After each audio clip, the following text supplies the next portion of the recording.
ரெடியா இருங்க. YouTube on ஆக போகுது. ரெடியா இருங்க. ஸ்டார்ட் பண்ற மாதிரி 2 மினிட்ஸ்ல. ஸ்டார்ட் பண்ணிடலாம்.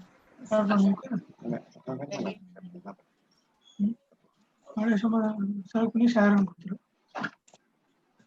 வீடியோ பார்க்கறது ஆன் பண்ணா போதும். ஸ்டார்ட் அது நீங்க கொடுத்துதான் இருக்கும். Sir, good afternoon, sir. Good afternoon. Good afternoon. Good afternoon. Sir, good afternoon, sir. Hello, okay, sir.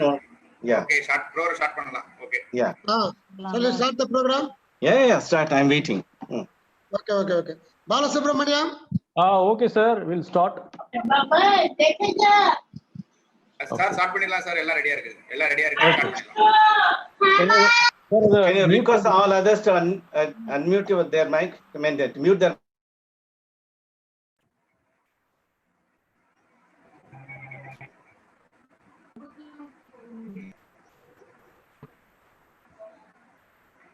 Babu sir, Make a request Yes, not yes.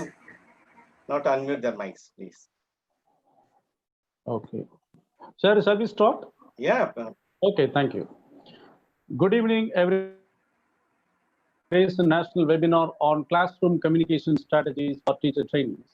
I am Mr. R. Balasubramanian, Assistant Professor of English, and I will be your moderator, and I'm excited to be hosting this session today.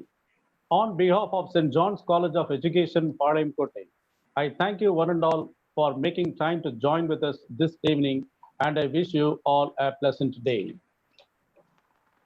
Before we start this session, participants, please mute your audio and video, and I humbly request to all the participants not to share the screen. The chat box will enable only to the host. Post only relevant questions in the chat box. Feedback form will be given at the end of the session in the chat box and in YouTube chat box. Attendance is mandatory for e-certificate. E-certificates will be sent to the participants' registered mail within a week. Thank you. And let us start this session with the Tamil Thai Valthu.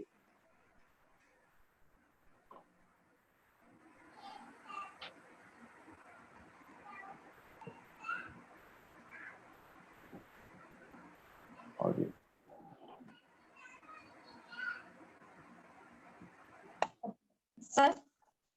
போடுங்க.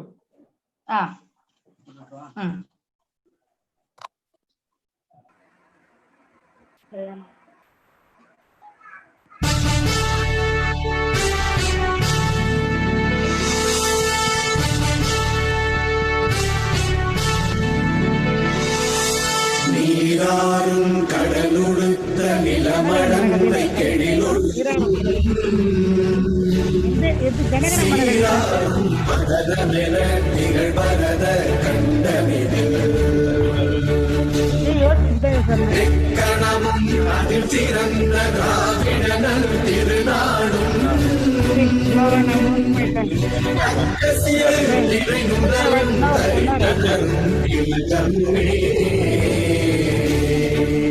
அத்திலக வாசனை போல் அனைத்துலகும் இன்பமுக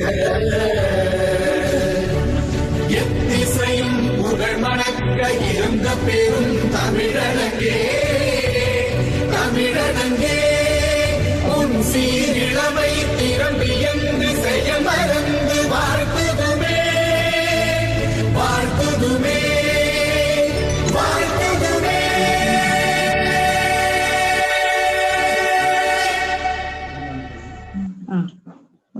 The fragrance of flowers is spread only in the direction of the wind, but the goodness of a person spreads in all directions.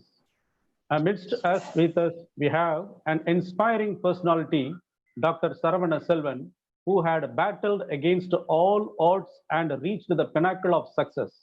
We are very fortunate to have him with us this evening as a keynote speaker. I would like to invite Dr. S. Chandrasekharan, Principal, St. John's College of Education, to welcome our resource person and the participants. Sir, it's over to a principal.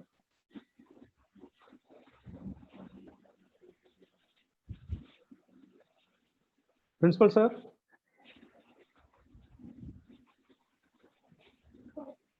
Let me. Yes, unmute his mic. Are you hearing? Yes, sir, we are hearing. Praise the Lord. A very good evening to one and all.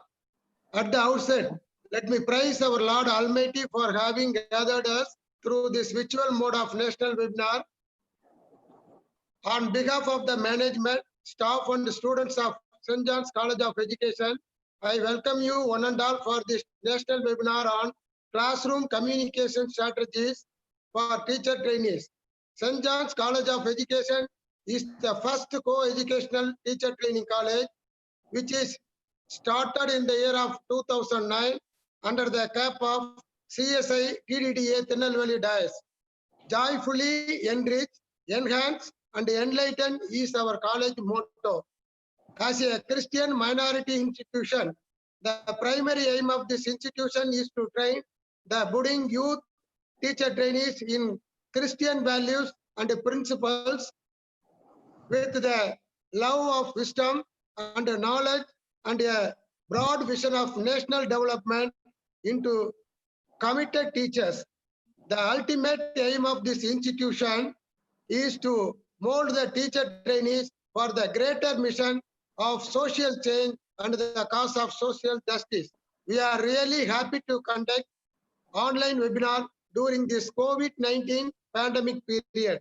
In this regard, first of all, I welcome the Right Reverend Dr. D. Chandrasekharan, moderator, commissary, and patron for this national webinar, and co-patron advocate, yes, Dinesh, our college secretary, who guide us in various aspects to run this institution in a better way. I accord a hearty welcome to you, sir. Now, I would like to welcome our esteemed speaker, Professor Dr. R. Saravana Selvan, former head of the Department of English and Foreign Languages, Bharatiyar University, Coimbatore.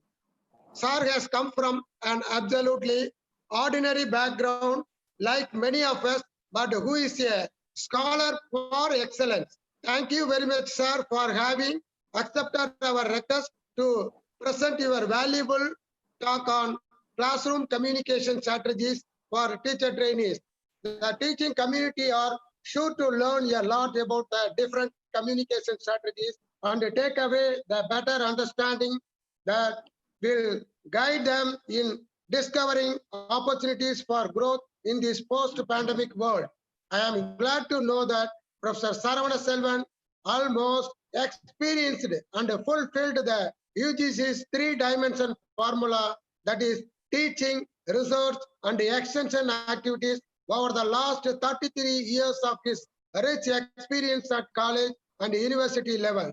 He is an eminent scholar and he held various posts of membership in different categories in Bharatiyar University, Coimbatore. And he is very popular among student community. Sir has produced 18 PhD scholars and 34 MPhil scholars, author of 13 books and adjudicated 95 PhD theses of various universities. You will be wondered while seeing Dr. Saravana Selvan's brief profile over our senior most faculty, Mrs. Melba Thomas, will brief it after me. We fortunate to have him as the resource person for this national webinar on classroom communication strategies for teacher trainees. On behalf of our college and my own behalf, the management and staff, I extend a cordial welcome to you, sir. Also, I take this opportunity to welcome all the participants, educationalists, teaching faculties, principals, professors and student teachers across the nation.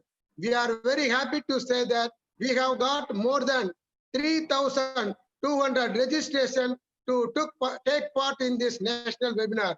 I wish one and all for your enthusiastic participation. Once again, I welcome you one and all.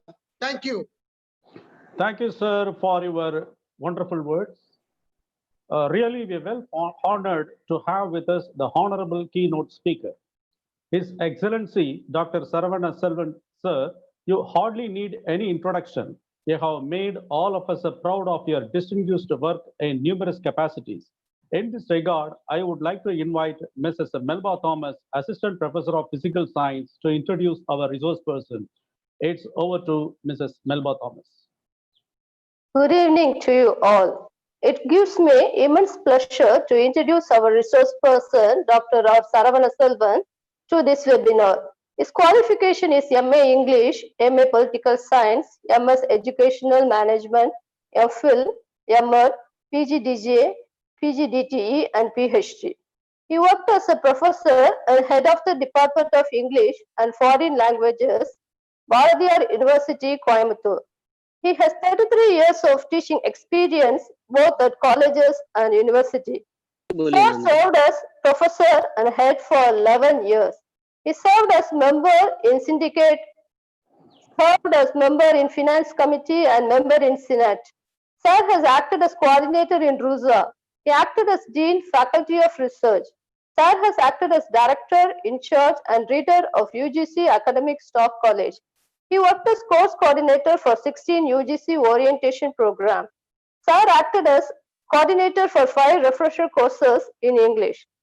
He served as director in charge, Center for Collaboration of Industries and Institutions. He acted as coordinator of EduSat. Sir has served as chairman in Board of Studies and Exams. Sir has produced 116 students with next set qualifications through training. He acted as resource person for 7 UGC academic staff colleges. Sir has served as member Board of Studies of several universities and autonomous colleges. Sir has signed Memorandum of Understanding with the Government of China through CRL for establishing the Confucius Chair in the Department of English. Sir has established Foreign Language Lab under Government of Tamil Nadu scheme. Sir has published 13 books through reputed publishing houses. Sir has produced 18 PhD scholars and 34 MPhil scholars. He organized and conducted 4 international and 4 national conferences funded by University, UGC and ICSSR. Sir has served as adjudicator of 95 PhD theses of various universities.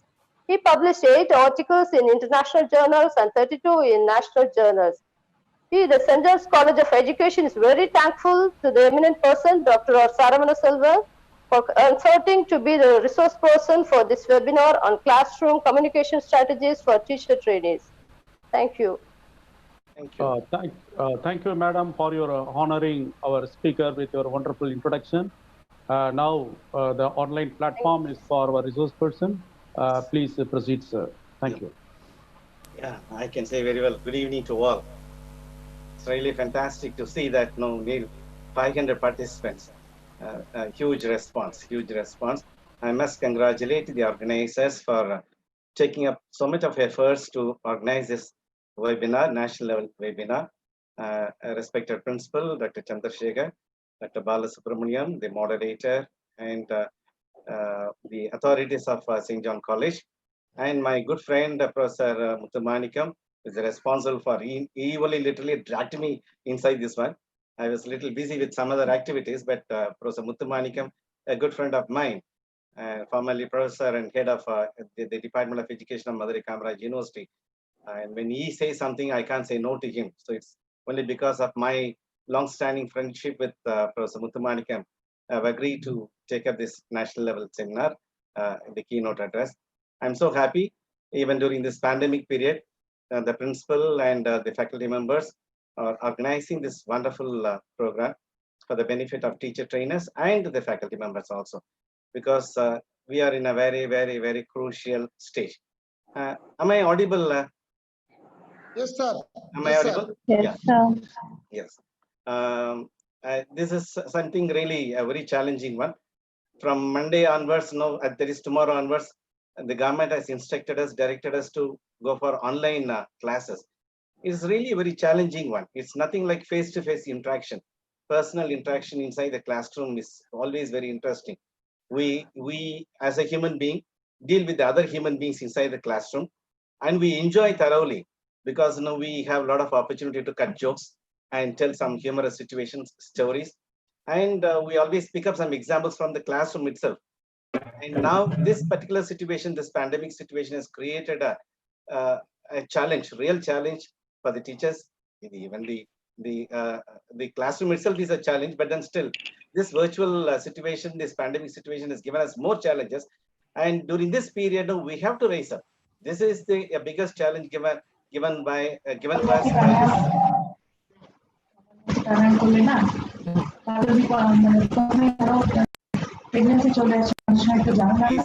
Please ask them to unmute the mics. Deshpandu. Yeah.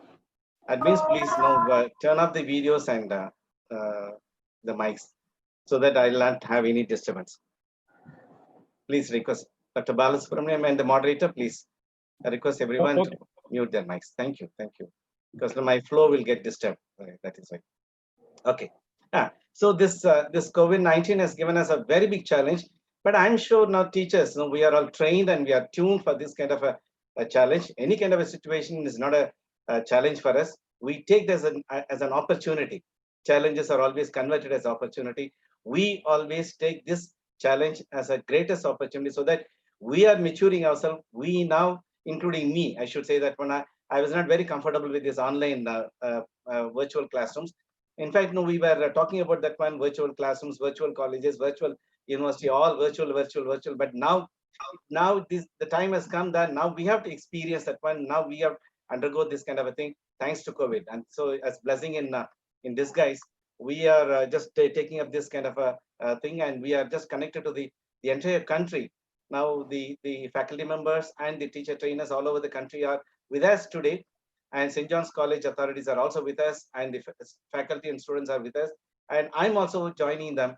This is the rarest of the rare opportunity. Even in a regular conference and a seminar, we may not have this kind of an opportunity, but now we have an excellent, extraordinary opportunity because we have converted the challenges into opportunity. Right, coming back to this one here. Now, what is the purpose of this one day? Now, today we have just taken up communication. Communication is the biggest challenge we are facing today. How we have to communicate in a virtual manner. So without seeing my students, without seeing the other participants, now including me, 500 participants are there. And that means actually I'm communicating to 499 participants. This is Sunday afternoon. At time, we have the mindset, it's a holiday. After a heavy lunch, I think our eyes will be pulling us down. We'll feel like sleeping. But then still, and the challenge has been given to us, right? How I should communicate with this 499 participants to make them alive. That's the realistic one. That's the most important one. That's the biggest challenge for me. I must reach. See, I must reach all these people, not physically, but through my communication. So communication has become the biggest tool for me. So how I'm going to make it successful? How I'm going to make it easy for me to reach all these 499 in no time, and in the real time opportunity, I will be contacting them, reaching them, registering my points in their mind. That is the most important one. So I have prepared a PPT. So I think I would like to share that PPT with you all. So I think I'll move on to this one. Can you see this slides, Dr. Balu? No, sir. No, sir. One second. You are visible. Thank you.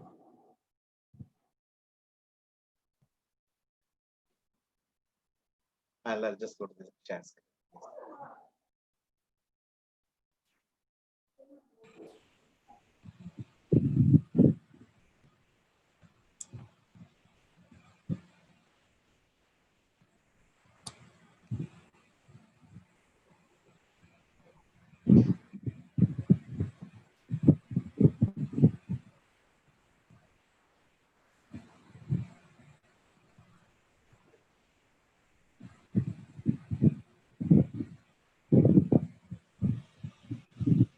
One second.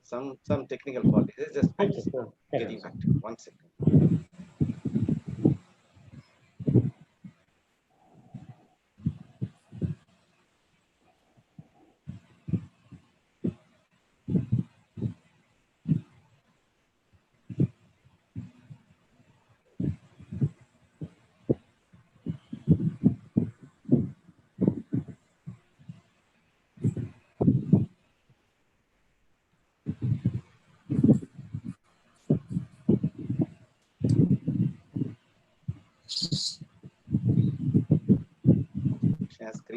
Share screen.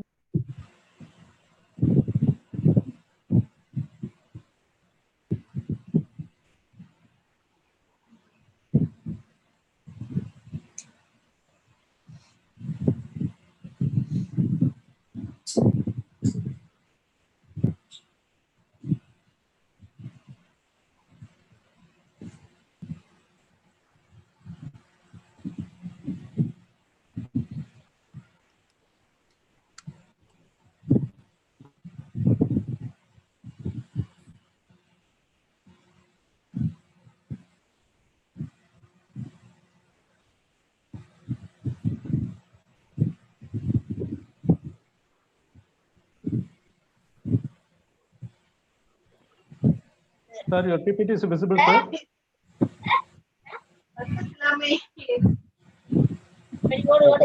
Sir, please, I request you to mute your microphone. Thank you. போயிடுச்சுப்பா உள்ள ஏய் ஏமா Participants, please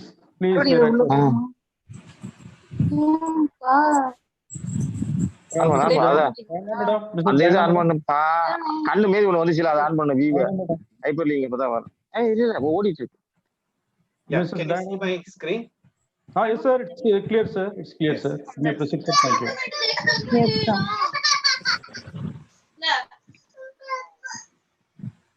Yeah, shall I start?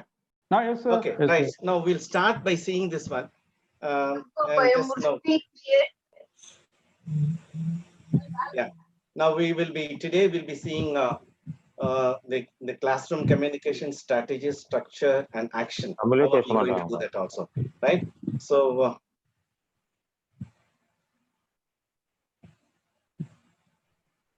to start with, now let's see that immediately after Indian independence in the year 1950.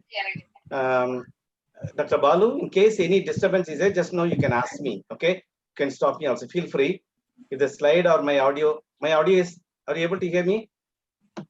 Dr. Balu? You are audible, sir, no problem. Yeah, in case of any problem, just feel free to stop me and stop. Okay, right. Okay. Yeah. So immediately after Indian independence, we had in the year 1950, we had just 28 universities. And we had 695 colleges and 250,000 students at the higher education level.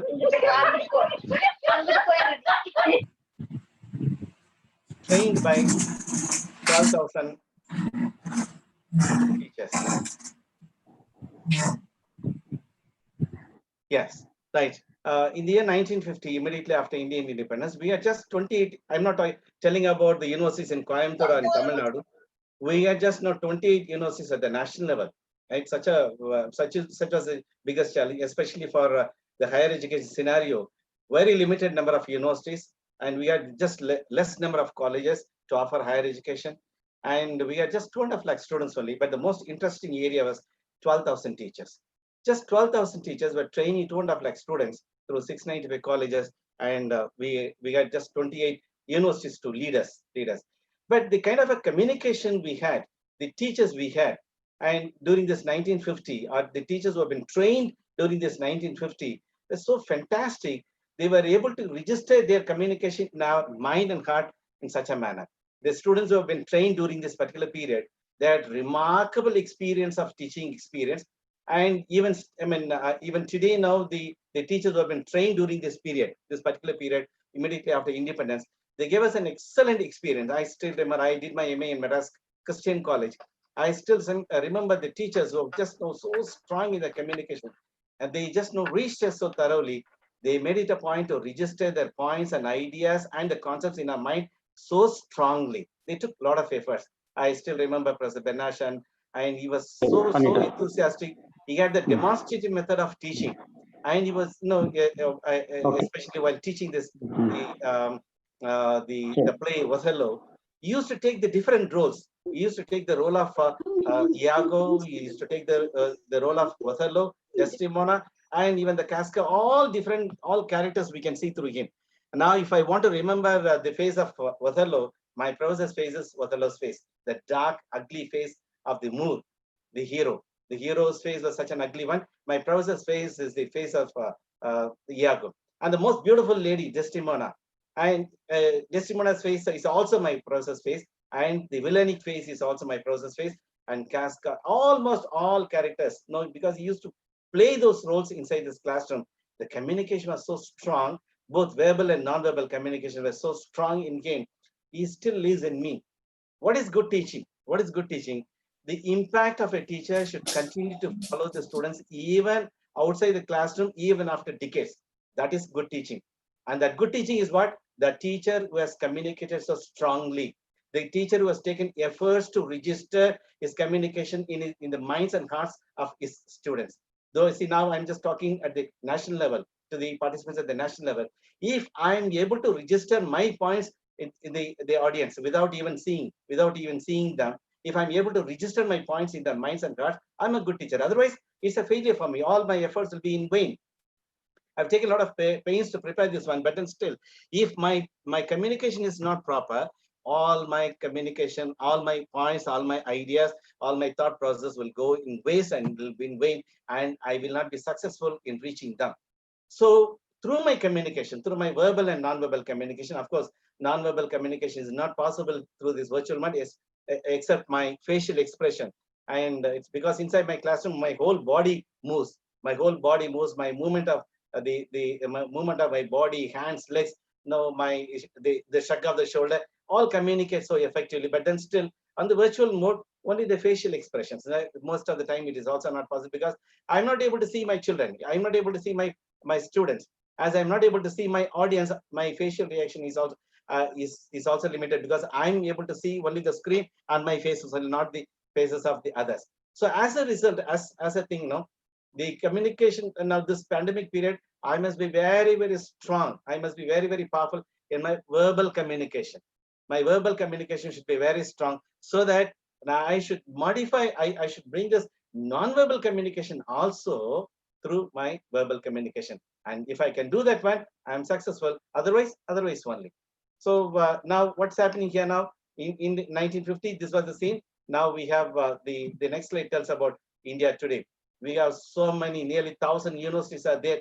We have state universities, deemed universities, central universities, private universities. So many universities are there. Varieties of universities are there. And in fact, Professor Ananda Krishnan, former Vice Chancellor and educationist, and he has given a report to the government of India, to the population, to the size of the population of India. We require 1,500 universities.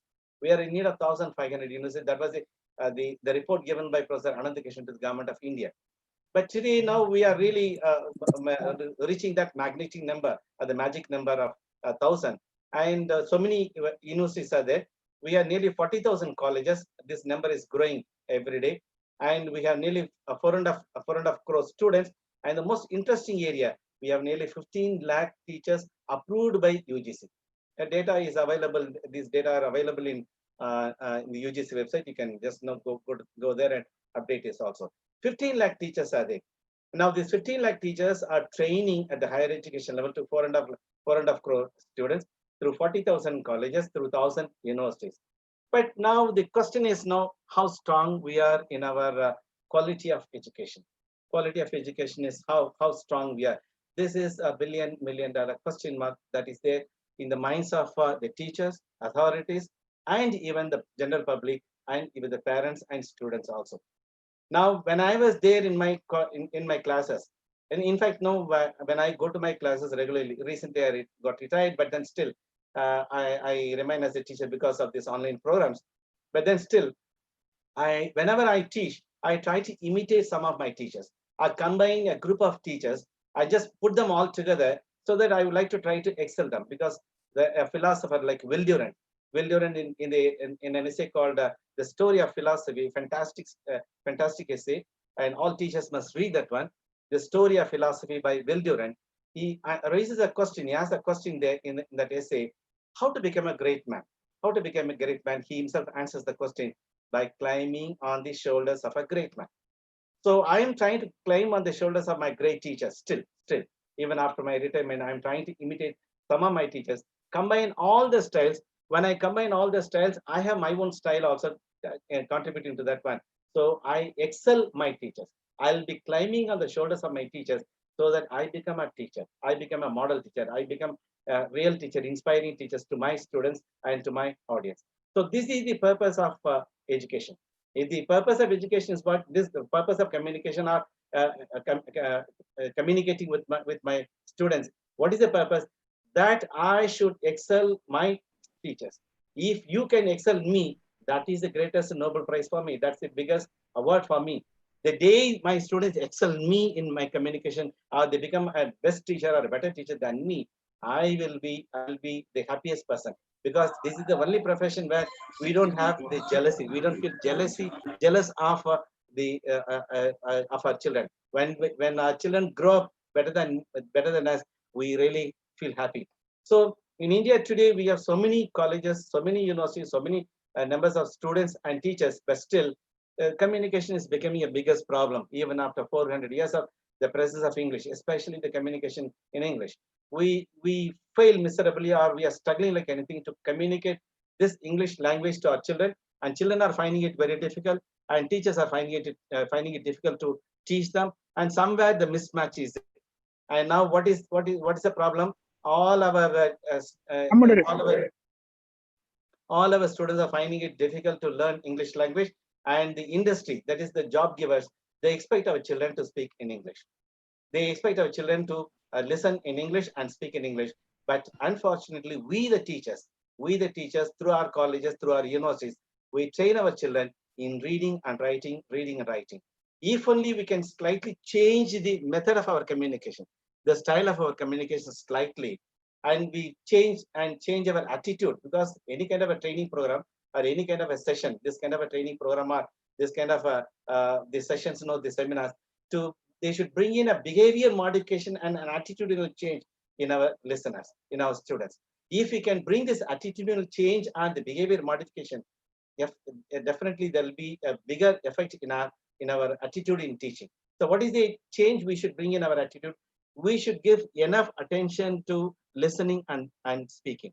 If we can change our attitude in our communication style by giving emphasis or stressing upon listening and speaking, which is not been given importance, which are not we are not focusing on these two things. Whereas because we are emphasizing our children to read, write by conducting a lot of tests, exams, all kind of things here.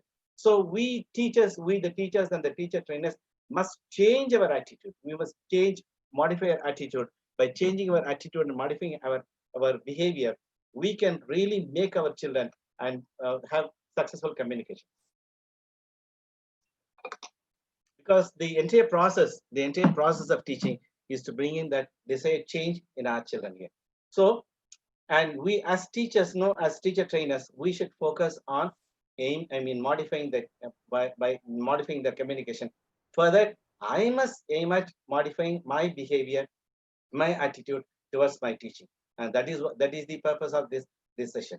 So the next line now talks about Macaulay's report. Macaulay, we all know we have the Macaulay system of education, and even today we have recently introduced the new education policy of 2020, and several 1986 we had the new education policy, and after 34 years now we have got a new education policy.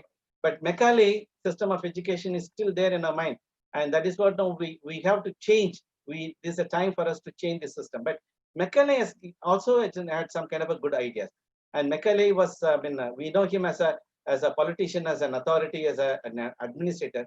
But basically, Lord Macaulay is a historian.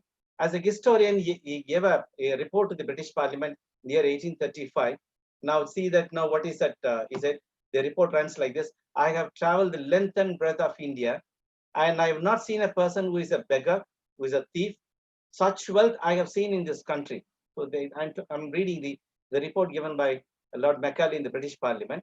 I have traveled the length and breadth of India as a historian, and I have not seen a person who is a beggar. So in 1835, he says, now as a historian, he says, I have not seen a beggar, and I have not seen a thief also. And that's the second point. The third point, such wealth I have seen in this country. The third point is very interesting, a wealthy country. India is not a developing country. That time, it was not a developing country. It was such a wealthy country here. And I've seen in this country such high moral values. So the fourth point is moral values. The system of education was such in our country, we had high moral values, and the next point, the last point, people of such caliber. People have got so much of talent also. So these 5 reasons. First one, no thief, no beg. First one is no beggar, no thief, and such a wealthy country, and they are very strong in moral values and highly talented. Caliber means talented people. That I do not think we would ever conquer this country. He is giving a report in the British Parliament. We cannot conquer this country, but this is the best example for report writing also. And what is the best example? How it is? He says no, and we cannot conquer this country because of these 5 reasons. But I'm giving a solution. Unless we break the very backbone of this nation, which is the backbone of this nation, which is a spiritual and cultural heritage. It is not religious culture. It is a spiritual culture. The spirituality is a strength, because our spiritual leaders started communicating all the good qualities in us. They gave us the spiritual communication. They gave us the spiritual strength. So we were so strong. How this spiritual communication was given to us here. Therefore, I propose that we replace that old and ancient education system. That's what he says. No, education system is the best one. Indian education system is the best one, and that old and ancient education system, and through that only the spiritual education is given here. Our culture, for if Indians think that all that is foreign and English is good and greater than their own, they will lose their self-esteem, their native self-culture, and they will truly become what we want them, a truly dominant nation. He says no. Macaulay says some people, they say no, these are false reported, but whether it's false or right, we do not bother about that. The wordings are good. Wordings are good and talks much about really the good thing about the Indian nation. But see, that is the most important thing. We enjoy seeing the greatness of our country, and this is an excellent report also. Whether it's true or false, we do not know. But then still, this statement, they gives us so much of happiness and tells us about the India of 1835 or 18 before 1900. So this is really a fantastic one, interesting one also. And Mahatma Gandhi also says the same thing. Today, India is more illiterate than it was 50 or 100 years ago. After 1935, the year 1935 in the Chatham House, London. And Mahatma Gandhi, we all know about Mahatma Gandhi as a freedom fighter, as a father of the nation. But one particular thing which I've forgotten is Mahatma Gandhi is also an educationist. The philosophical aspects of Mahatma Gandhi is really very strong. And Mahatma Gandhi talks about education. Today, India is more illiterate. That he just in the Chatham House, London, in the year 1935, exactly after 96 years, he gave he just in the course of his speech, he made a mention that India is more illiterate than it was 50 or 100 years ago, and so is Burma. So in Burma is also like that here, because the British administrators, when they came to India, instead of taking hold of things as they were, began to root them out. They scratch the soil and let the root expose, and the beautiful tree is perished. No, that's what he says. Gandhiji makes a statement, and the Indian education system, even in the year 1935, started perishing because British administrator, they just came to India, and through Macaulay, just replaced the ancient system of education, and they introduced the English education system because they thought Britishers are going to rule India forever. They wanted Indians as super clerks. That was the idea. They wanted Indians to work in the East India Company as super clerks. So they thought they are going to rule the country forever.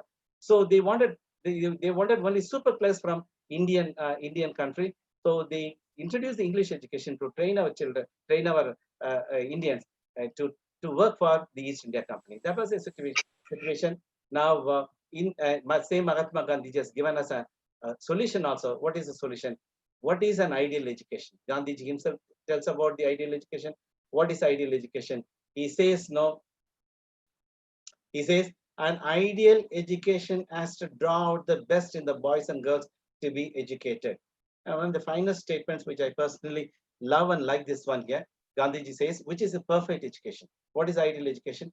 Ideal education is nothing the perfect education. He says no, which has to draw out the best in the boys and girls to be educated. He says no, he's trying to say here, need not try to give the best in the boys and girls to be educated. You have to take efforts to draw out, pull out the best in the boys and girls to be educated. And this can never be done because the best is already in them. The best is yet to be. That's what now we normally say the statement. The best is already in them, And what you should do, you should apply energy, you should apply force to pull out the best from the boys and girls to be educated, because the best is already there. Swami Vivekananda also says the same thing. What is education? Education is the manifestation of the perfection already available in man. So the perfection is already available in man. So you have to manifest that. And education gives you the tool. Education gives you the opportunity to apply that tool to bring it, to nurture the perfection, to enlarge the perfection, to help the perfection to grow. So Mahatma Gandhi also in the same line says that, you need not try to focus on giving the best. You need not focus. The best thing is there always in the boys and girls to be. For example, and what is the problem with our children? Children are finding it difficult to speak in English.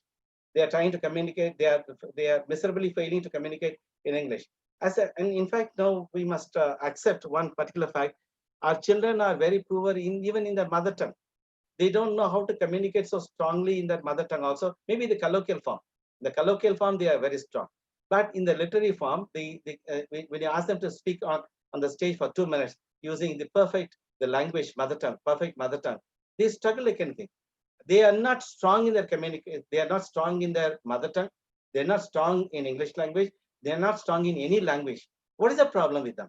What is the problem? Problem is not with the children. Problem is with us. What is the problem with the teachers? What is the problem with the teacher trainers? Because we have not pulled out the best in the boys, and because we, the language experts, start saying that one here. Children have got enough communication skills. They have enough communication. They have enough vocabulary.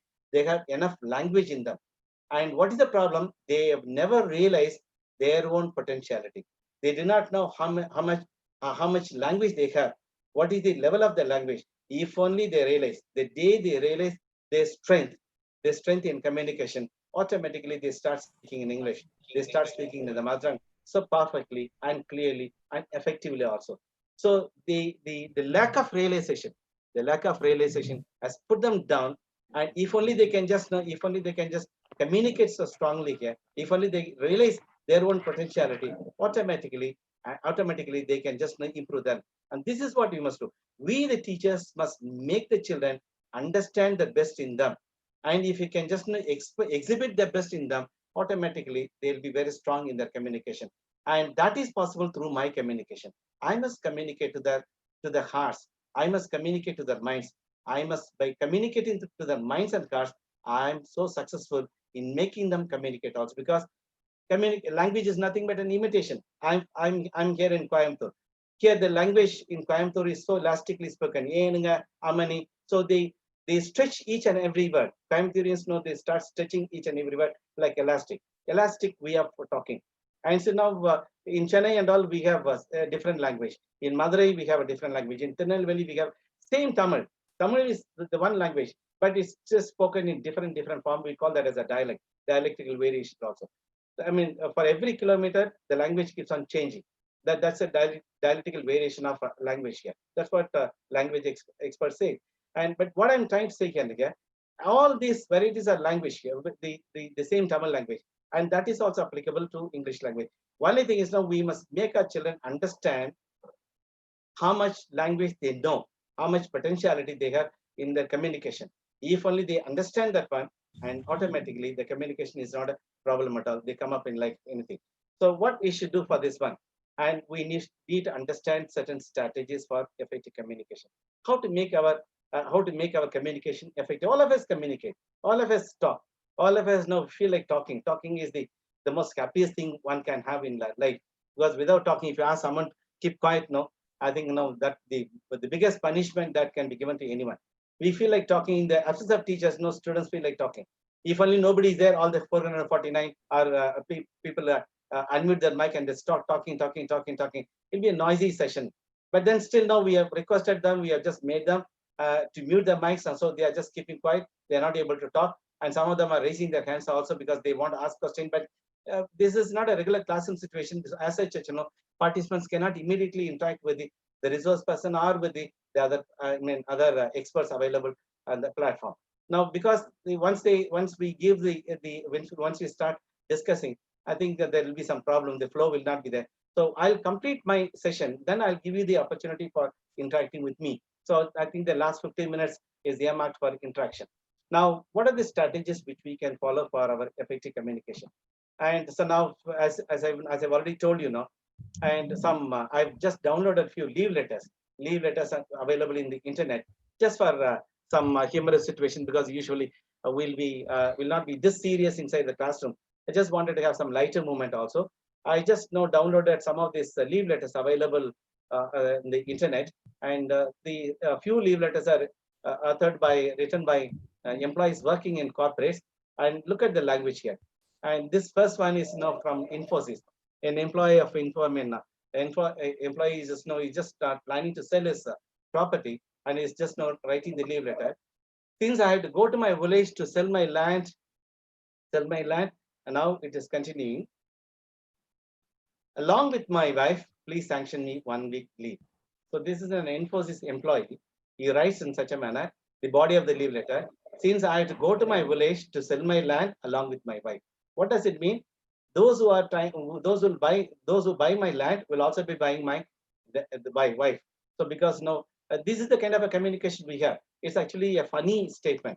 In fact, now he's trying to say, I'm going to my village along with my wife to sell the land. And but then still, this is the problem with the translation. But the person who reads his leave letter will be just laughing like anything, because no, he means the other way. Because no, he says that no, those are going to buy my land will also be taking my wife also. That's a meaning. That's a kind of a funny meaning he say, or a serious meaning also. Next one is now written by an employee from HAL. This is available in the net. You can see that also here. An employee who was performing the marriage of his daughter. So he just now has arranged for the marriage of his daughter. He's writing the leave letter. Now, this is actually, as I'm marrying my daughter, please grant me a week's leave. This is some nonsense, because this is the problem with the translation. He says, I'm going to arrange for the marriage of my daughter. I'm just now performing the marriage of my daughter. So please grant me a week's leave here.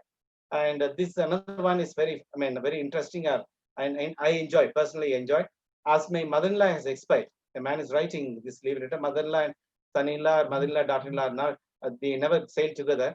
He writes a leave letter. As my mother-in-law has expired, passed away, my mother-in-law passed away, and he writes a leave letter like that. And I'm the only one responsible for it. My mother-in-law expired, and I'm only one responsible for it. Please grant me half a day casual leave. He's asking. He's making a confession statement. In fact, he's just not asking for a leave letter. He's making a confession statement. I am responsible for the death of my mother-in-law. In fact, no. What he's trying to say that one. I'm the only person responsible for performing the last rite, so I need leave. Instead of writing that one, he says, no, my mother-in-law expired. I'm the only person responsible for it. So this makes it really very funny. In fact, now when I just present this leave letter in the open classroom, all my children will react with a smiling face, or they laugh out like anything. But now in this virtual situation, we are not able to see the faces of our audience, and so now we are having a silent situation. Now the next two letters are written by students. Now look at, I'm suffering from fever, and the leave letter runs, please declare 1-day holiday. As if he's a national leader, he's asking for a 1-day holiday because I'm suffering from fever. A student is writing a leave letter. And the next one is a very funny one. As I'm studying in the school, I'm suffering from headache. I request you to leave me today at least, right? So I'm studying in the school. Because I'm studying in the school, I'm just getting headache. That's the meaning the leave letter communicates. But he says, no, I'm having headache. I'm studying in the school, so I kindly request you to grant me leave. But this is the problem with our children. They are trying to mean something and write something else also. And this often happens. And if you ask the principals or the heads of the departments, when they receive leave letters, and you need not even read the joke books. Joke books are poor. When you can read leave letters. Leave letters give us a lot of humorous situations. This is now I just gave some kind of for a lighter moment. Now, what is communication? How we should communicate inside the classroom here? A communicating situation that can stimulate the interest and involvement of the students is made possible. I must create a classroom in such a manner that it should create the interest, that should stimulate the interest of my students. And it should make my students involved into the teaching learning process. Because normally we say that it's a participative method. Teaching learning is, it's a participative teaching learning methodology is always successful. I'm a teacher, my students are learners. And my learners are also students. My learners are also teachers. I'm a student. When I say something, my learners know, when I teach, my students learn something from me. And through their replies, when I ask a question, they reply me, and through their replies, I also learn something. So I'm a teacher, I'm also a learner. My students are also, my students are learners, and they are also teachers. So when I give this kind of an equal status, when I give this kind of an equal status to my students, I'm the learner, I'm the teacher, I'm the learner, and they are the learners, they are the students. We sail in the same boat. We have a perfect rapport, and the participative method of teaching is always possible, and that can be created only by effective communication. So the communicating situation that can stimulate the interest. When I communicate, that will always keep on stimulating, triggering the interest of my children, and more and more, more and more, and they will be always know, they will be going further and further. Their involvement will be more in the process, so that I'll have a healthy, a successful communicating classroom inside the four walls. So collaborative activities. For this, now what I should get is a kind of a collaborative activities and interaction involving expression of one's ideas and comprehension of others and their responses. When I say something, my participants should comprehend this one. They should understand what I'm trying to say. Without understanding, if all my ideas go above their head and nothing inside the head, I'm a failure. My communication, I should communicate in such a manner. I should take efforts to register all my thoughts and all my ideas inside that mind. I should take it. Like bullets from AK-47, I should strongly bullet my ideas into their mind and hearts. They should remember me. They should remember me through my ideas. They should remember my concepts through my communication. So that I should do that. I should have different kind of activities. And towards the end of this session, I'll be just giving a few demos also about the activities and interaction involving expression of one's ideas. I should interact in such a manner. Now, interaction is a little less, it's not possible through this virtual mode, but then still, and towards the end, now we'll try to interact. And interaction involving expression of one's ideas and comprehension. So this is like sharing and caring. I give my ideas, I take my ideas, I receive. Giving and receiving. Giving and receiving from both the ends. It makes a kind of a healthy atmosphere inside the classroom. We enjoy thoroughly a comprehension of others and the responses. When this is there, the communicative situation inside the classroom will be fantastic. For this, what we should know, we need to have certain strategies inside this classroom. Now, what is this strategy now? We first and the foremost, now I have, the previous slide talks about how to create the kind of a communication. And for creating a healthy communicative atmosphere inside the classroom, we need to have certain strategies. Which are the strategies? First one is a conceptual communication. Now, what is conceptual communication? Concept is nothing but ideas. I need to communicate, I need to share a lot of ideas. It's a basket full of ideas. And what is that kind of two types of ideas? I must do that one. One is known ideas in a new manner. So I must take efforts. I must take efforts to pass on the information which are already known to my students in a new manner. When they listen to me, when they hear a particular information, they should think, this I know, but it appears to be something new. And I should create that kind of even if it is a known information for them, I should present that in such a manner. My communication should be in such a manner, and that should appear as if it is a new information for them. So that is the point number one. I would like to reinstate known information in a new manner and loads and loads of new information. I must start giving loads and loads of new information. And when I start giving this one, I'm successful in my conceptual communication. What does it mean actually? See, look at this one. Look at in our own classrooms, in our own colleges. A department have 10 staff members, faculty members, maybe there 10. But 1 or 2 or 3 will be always popular among all students. Not all the 10. Not all the 10 will be popular. Why these few teachers? Why a handful of teachers in any department will be always powerful or successful with his students? Maybe one teacher or 2 teachers will be always popular even with the students who are not taking classes for them. What is the reason? Because they are strong in this conceptual communication. Because the teachers who are strong in their ideas, the teachers who are strong in their in communicating their ideas, they create an impression.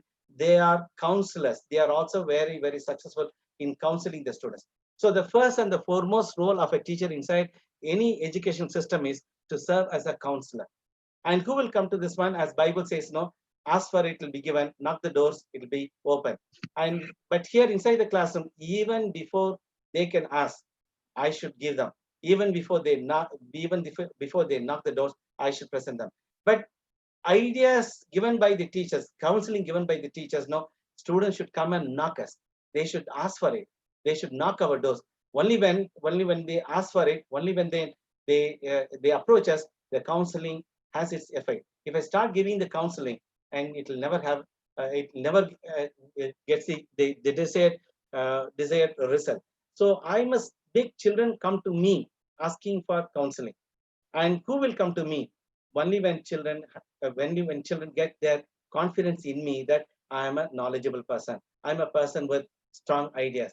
Only when I have strong ideas, only when I have when my ideas are strong, and when I communicate those ideas so strongly, and children gain confidence in me and they come to me.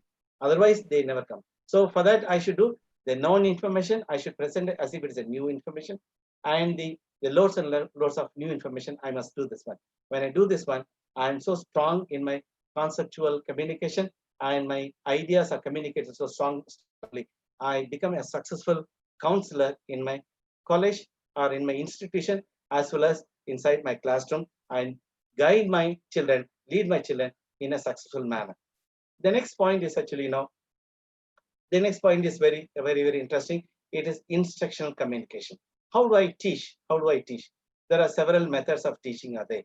And we just know micro teaching, when we are given the training in micro teaching, several skills are the micro skills are given to us here. We have several sub skills. Sub skills of the main skills are always growing here. Several skills. But then what is the kind of a methodology? What is the kind of a methodology I'm going to do this one? How I'm going to reach my students? How I'm going to share my ideas? Several, because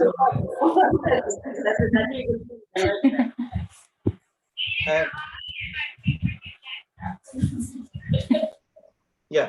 Participants, please. You may proceed, sir. Thank you. Yeah. See, the entire purpose of education.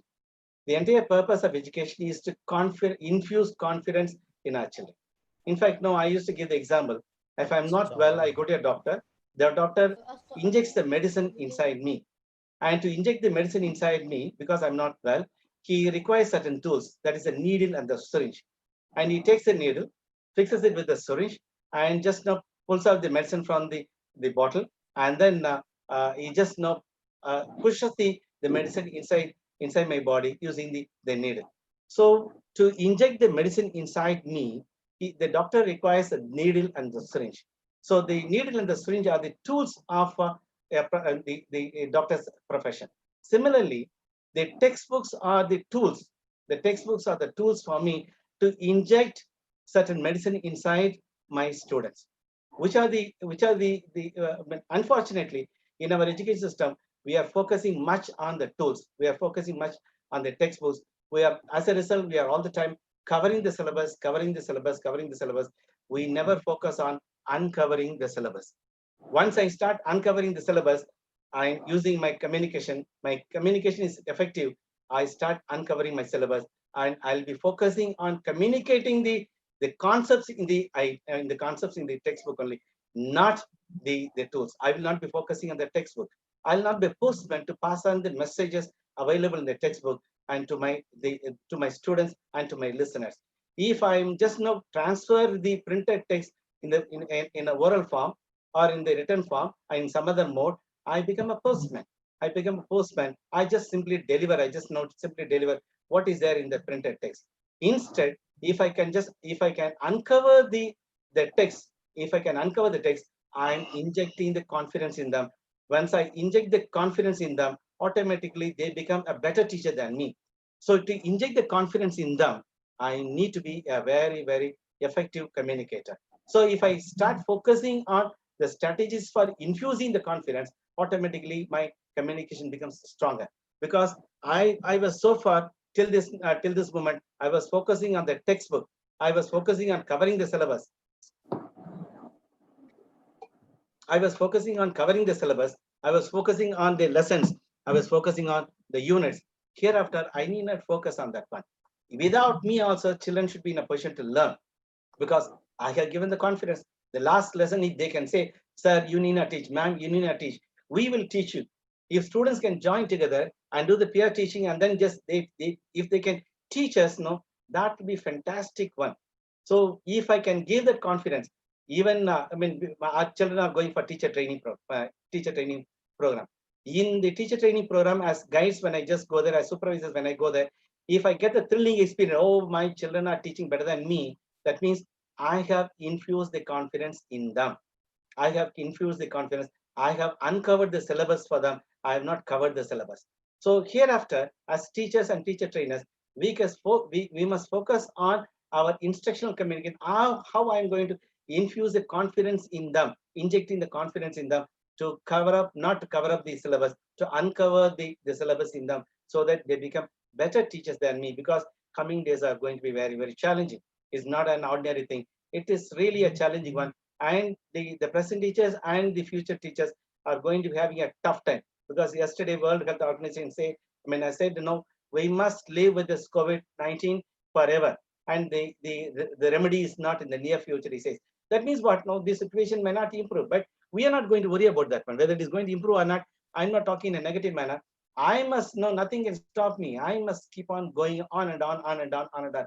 And anything, whether it's COVID-19 or COVID-20 or anything, any other new virus, every year we used to get one virus, it will come and go, but then still this COVID-19 is becoming a biggest challenge for us, but still, I will not worry about that one.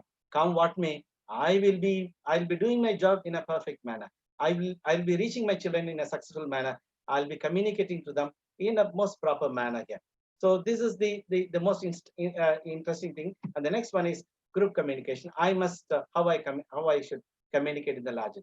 So this particular point I learned in Central Institute of English and Foreign Languages, English and Foreign Languages University of Hyderabad, when Professor Verma, the former Vice Chancellor, when he was teaching 400 students, he was having 3 strategies, which I keenly observed that one. From there, I picked up how to interact with the group.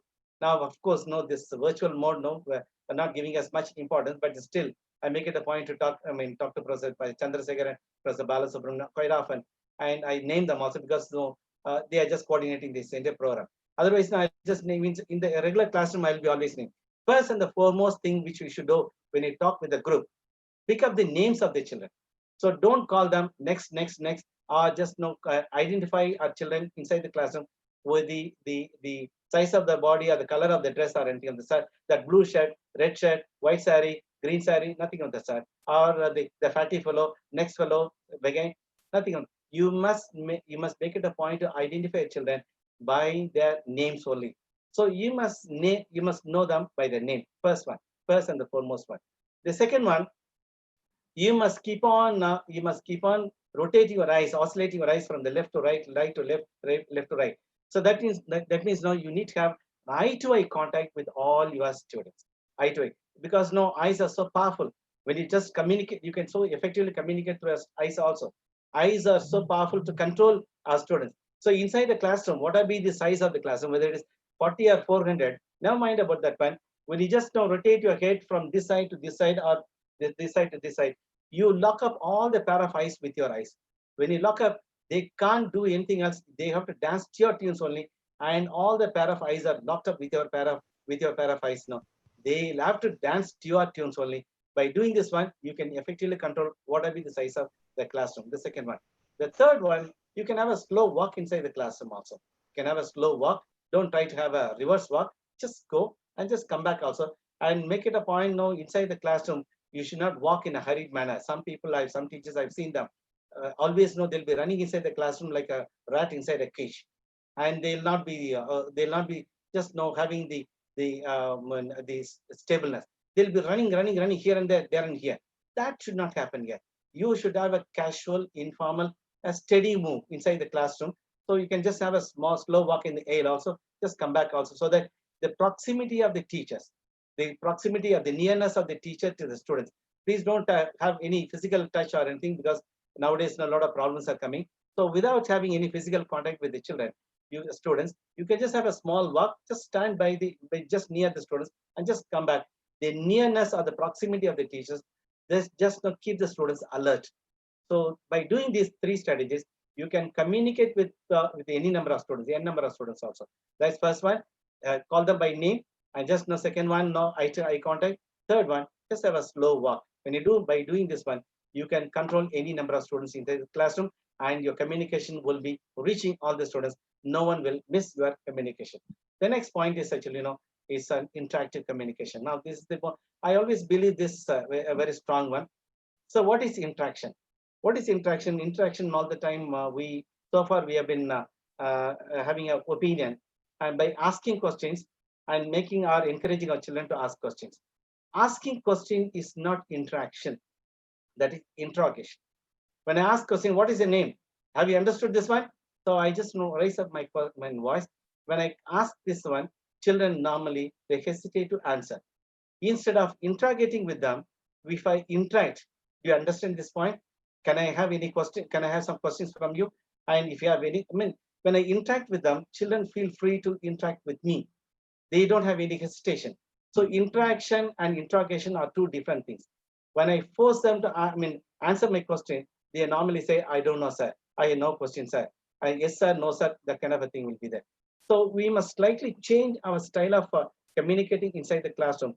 Instead of interaction, instead of interrogation, you must interact with them. For example, when I just come home, I ask my children a lot of questions. All parents normally do that one.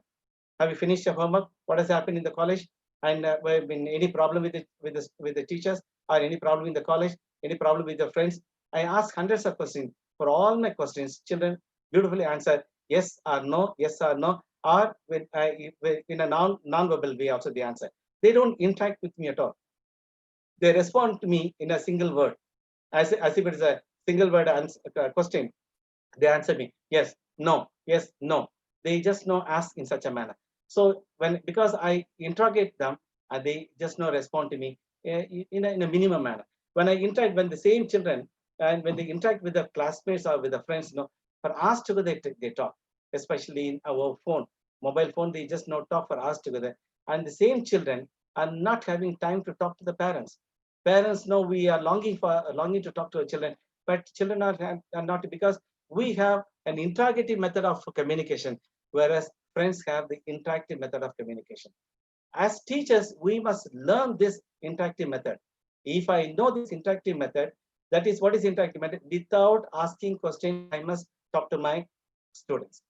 If I can be so successful in talking to my students inside the classroom without asking questions, I'll be so successful in my communication, and they'll be feeling free to talk to me for hours together. There'll not be any hesitation at all.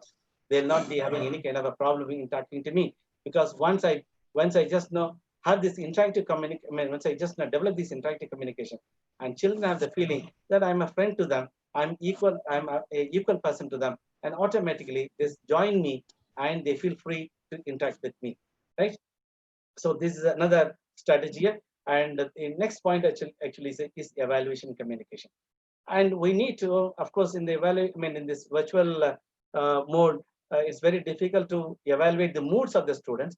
Mood of the students, mood of the listeners is very difficult to assess, because I don't see that the reaction of the faces. So without seeing them, I just talk to, assuming that they're all listening to me, assuming or guessing that they are enjoying my session. I just keep on going on. But inside the classroom regular situation, I can easily assess them by their facial reaction. I easily assess the mood. According to the mood, I will be changing my strategy. My teaching style will be changing. My communicating method will be changing. When I change my communication style, automatically I can just reach them also. I'll keep all the time because you just go to a movie. What's happening here? You just know a story will start, and immediately there'll be a song, a solo song. Solo song will be there. Then after the song, there'll be a fight sequence, and after this fight sequence, the story will continue. Then there'll be a duet song, and again there'll be a fight, and some comedy track will be there, and the story will continue. One more song. If you just watch a particular movie, whether it's a Tamil cinema or a Hindi cinema, any cinema for that matter, they have this kind of a composition. Why the cinema director is also kind of a teacher. He just communicates so effectively by doing this kind of a study. The story is also prepared with the songs, fights, comedy, and because he knows very well, this kind of a combination only is so effective, so that audience can again and again watch the movie. The movie will be successful only when they have this kind of a combination. So it's story alone. If a movie is going to present only the story, I think the movie will not be successful. And because the Indian audience, especially for the Indian audience, we need the movies, we need the songs, we need the comedy, we need the fight sequence, we need all kind of emotions. We need all kind of emotions peppered, or just it's a kind of a combination of all kind of a communication in a movie. Only then the movie becomes so successful. So the cinema directors have understood this one. So they just give all this one in one particular movie. Similar to that one, I'm also a kind of a director in a classroom as a teacher. I should communicate so effectively by evaluating the moods. Because in 1 hour, 60 minutes, now my classroom is 60 minutes. I must pepper all these things, all this kind of a combination inside this class, a variety of communication.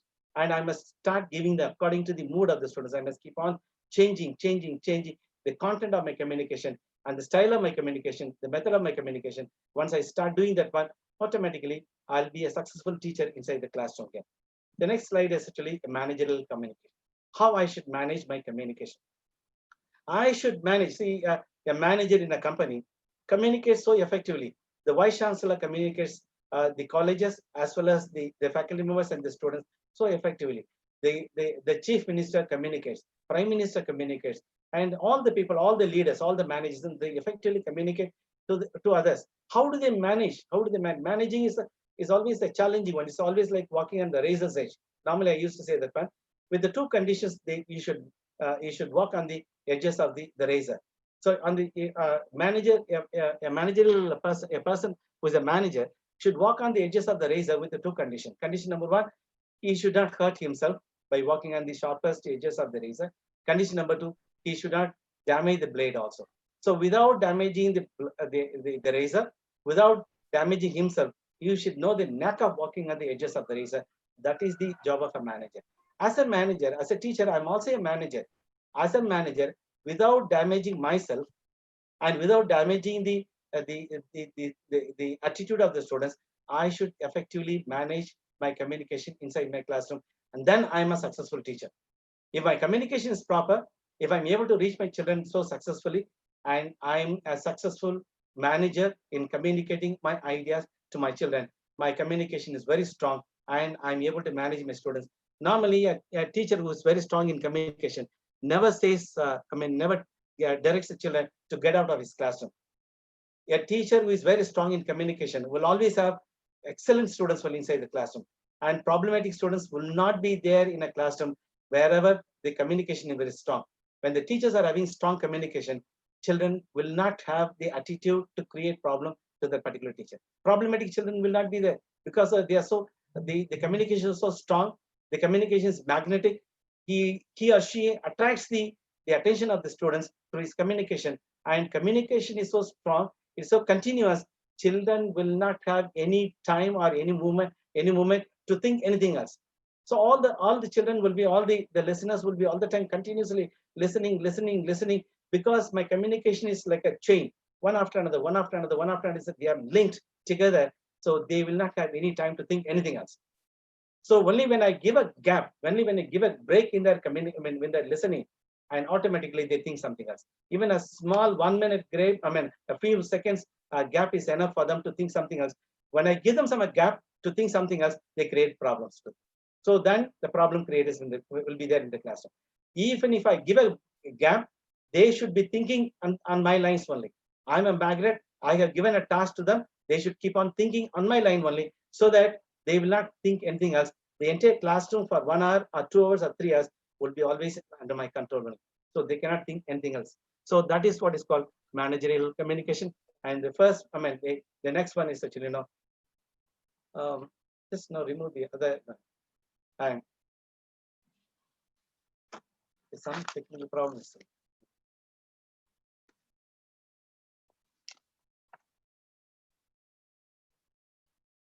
Yeah, next one is next slide is content communication. Now this particular point, I would like to say this is I've just given a volcano in the background. Now look at the volcano. What is the content inside the volcano? what is the composition of the volcano, nobody can understand. Similarly, we the teachers should be very, very strong in our subject knowledge also. Whatever I teach, I should have enough knowledge on what I teach on that particular day at least. Now, what are the things that the children should have that kind of a thrilling experience, like they always how such a small head could carry so much of knowledge. See, the head of a teacher is so small, but that small head carries so much of knowledge. That kind of a thrilling experience my children should have when they listen to me, when they see me here. The content communication should be very, very strong. Content means subject knowledge. I should be very strong in my subject, and at least on the topic on which I'm teaching on the day, I should communicate the subject so thoroughly. The next point, I should be strong in my language. I should be very, very, very strong in my language here, because whether it is Tamil language or region mother tongue, or whatever, whether it is Hindi or Tamil or Malayalam or Telugu or whatever the language, I should be strong in the language in which I'm teaching. And bilingual, I'm not for bilingual. I'm not for giving the translation also. Suppose, if you are teaching in a very rural area, sometimes, you are forced to give the translation. Make it bilingual, because when you make it bilingual, children should not be in a position to distinguish which is the mother tongue, which is English. English and mother tongue should be mixed so closely, and that too for important points only, not for everything. And the mother tongue should also be made as if it is a kind of a part of the English language here, because we all know that one. And I'm not giving, as a teacher of English language, I'm not stressing that we should teach them the English language here, because this is, I know very well, teacher education students are here, students from all subjects. But then still, now the higher education has come in such a manner, and we are going to get the 3 language formal also. We need to get efficiency in as many languages as possible, because the former Prime Minister Narasimha Rao used to say, and I know 16 languages. He was able to run the government so successfully because he was to say that one, I know 16 languages so thoroughly, Indian languages as well as the foreign languages apply. So without getting the help of anyone, he was able to interact with anyone so successfully, because he was strong and very fluent in 16 languages. When you know one more language, you are adding one more strength. It is now the politicians may say several things, but then still I'm of the opinion, nothing wrong in knowing as many languages as possible. And I can speak I speak in Tamil. Tamil is my mother tongue. I speak in Telugu. I speak in Kannada. Of course, English is my life. At least 4 languages I can speak. I can just now use 4 languages. So when I just now go to Andhra Pradesh, when I go to Karnataka, I talk to them so fluently in their language. When I just talk to them in their language, I get whatever I want. Immediate support, immediate recognition is given. I'm just given some kind of an importance when I talk to them, because a person from Tamil Nadu comes here and talks in Telugu and talks in Kannada, and just Hindi thoda malunga kind of a situation. So when I just learn a particular language, I just I get a lot of respect. I get a lot of importance also. So whatever be the language you want to be proficient, be very strong in that, whether it's Tamil or Malayalam or Hindi, and in addition to that, make English, because English has become the global language. English has become the language of the higher education. We need to give this language for our children to face the challenging situation, or because it's a global language. I need to interact, because international seminars, webinars are there, international audience are coming here. I need to talk to them. I need to interact with them, because the world has become like a small village. It's a global village. In this global village concept, I need to interact with everyone. I cannot say that when I will be talking only to the people in Tirunelveli or Coimbatore or in Tamil Nadu, or only from India. Time has come even to talk to my own fellow men in India, outside Tamil Nadu. I need one common language. That is why we call English as a bridge language or a linked language, and Jawaharlal Nehru called English language as a unifying language. So these are all the simple strategies. So friends, I just now like to go back now to say that one. Dr. Balu, how much more time I have? Sir, you proceed, sir. You proceed. Can I take another 10 or 15 minutes? Yeah, sure. Thank you. You don't mind, no? Right? No. Right. It's very nice, so sir. I would like to quickly give a recap of that, whatever I said about the conceptual communication. And is it clear? Managerial communication, content communication, sir. Now at present you are in the content communication. Yeah. No, I'm just not giving a recap. I'm just giving a recap. Okay. Yeah, conceptual communication and Instructional communication, group communication. Balu, I think there is one slide that's coming in the top, which is disturbing me. The three people have entered the waiting room and all. Can you just? Okay, we'll manage. Diana, madam, please, சீக்கிரம் பாருங்க madam. Okay, sir. You proceed, sir. Thank you. Sir, no, quarter of my screen is hidden by this other one. Okay, right. Group communication and interactive communication and evaluation communication, managerial communication, content communication, and finally it is language competence, right? Now, when I do this one, I just said, so what is that one I've just given? I must be very, very strong. But now coming to my children inside the classroom, children have got major problem, 3 major problems in learning this English language, or they are having the problem in communicating also. And I've just now included this, but though it's not the planned one, because I just wanted to include these 3 aspects, so that because you are all trainers, teacher trainers, as teacher trainers, you should know this one. Students have got these 3 major problems. One is biologically based temperament. Some people, they have natural weakness. When I ask them to speak in English, they will be so nervous, they'll be naturally weak. By taking some proper treatment from a doctor, they can overcome that one. Second one is previous bad experience. Some teacher might have scolded them for using bad language, or irrelevant language, or some wrong usages. So for that, no, they would have been scolded in the open classroom. For that, no, they always have a feeling that their language is very poor. And the next point is the level of skills. We, the teachers, should improve the skills of our students, because please remember, English language, or for that matter, any language, is no more a language. They are the skills. Especially English language has become a skill, is no more a foreign language. It is a necessary skill for us here. As driving, as cooking, or eating, or just doing any swimming, it is a necessary skill for us. Without swimming, without knowing driving, or cooking, or anything of that sort, we cannot survive in this world. Similarly, English is also a skill here. So we need to, we the teachers, we the teacher trainers, should focus on developing the level of skills of our students. And for that, now we must do that one. Please make our children understand nervousness. So when I ask them to talk in English, they become so nervous. But then actually, by just encouraging them, we can convert this nervousness as excitement. What is the difference between nervousness and excitement? Nervousness, I love tension. Excitement, I love tension. But what is the difference between nervousness and excitement? Nervousness means I love tension with fear. Excitement, I love tension with happiness. Watching a cricket match, I'll be so nervous. And especially the last over, 6 balls, I need 16 runs. I will be so nervous. But the nervousness is out of happiness, excitement. So it is not with any kind of fear. But the nervousness before the exam, nervousness before the excitement is with the fear. So tension with the fear, tension with the happiness. So I must convert my speaking exercises or my communicative exercises as an excited one only, not a nervous situation. When I convert that as a situation of excitement, automatically I'll be so happy in talking, because now I got the opportunity to talk to 499 people. This is the rarest of the rare opportunity. When can I get this opportunity again? Because on a holiday like this, on a Sunday, this is a religious day also, but then 500 people are there, including me. 449 people are listening to me, whether they are receiving me or not, but I'm having 449 participants. This is something the rarest of the rare opportunity.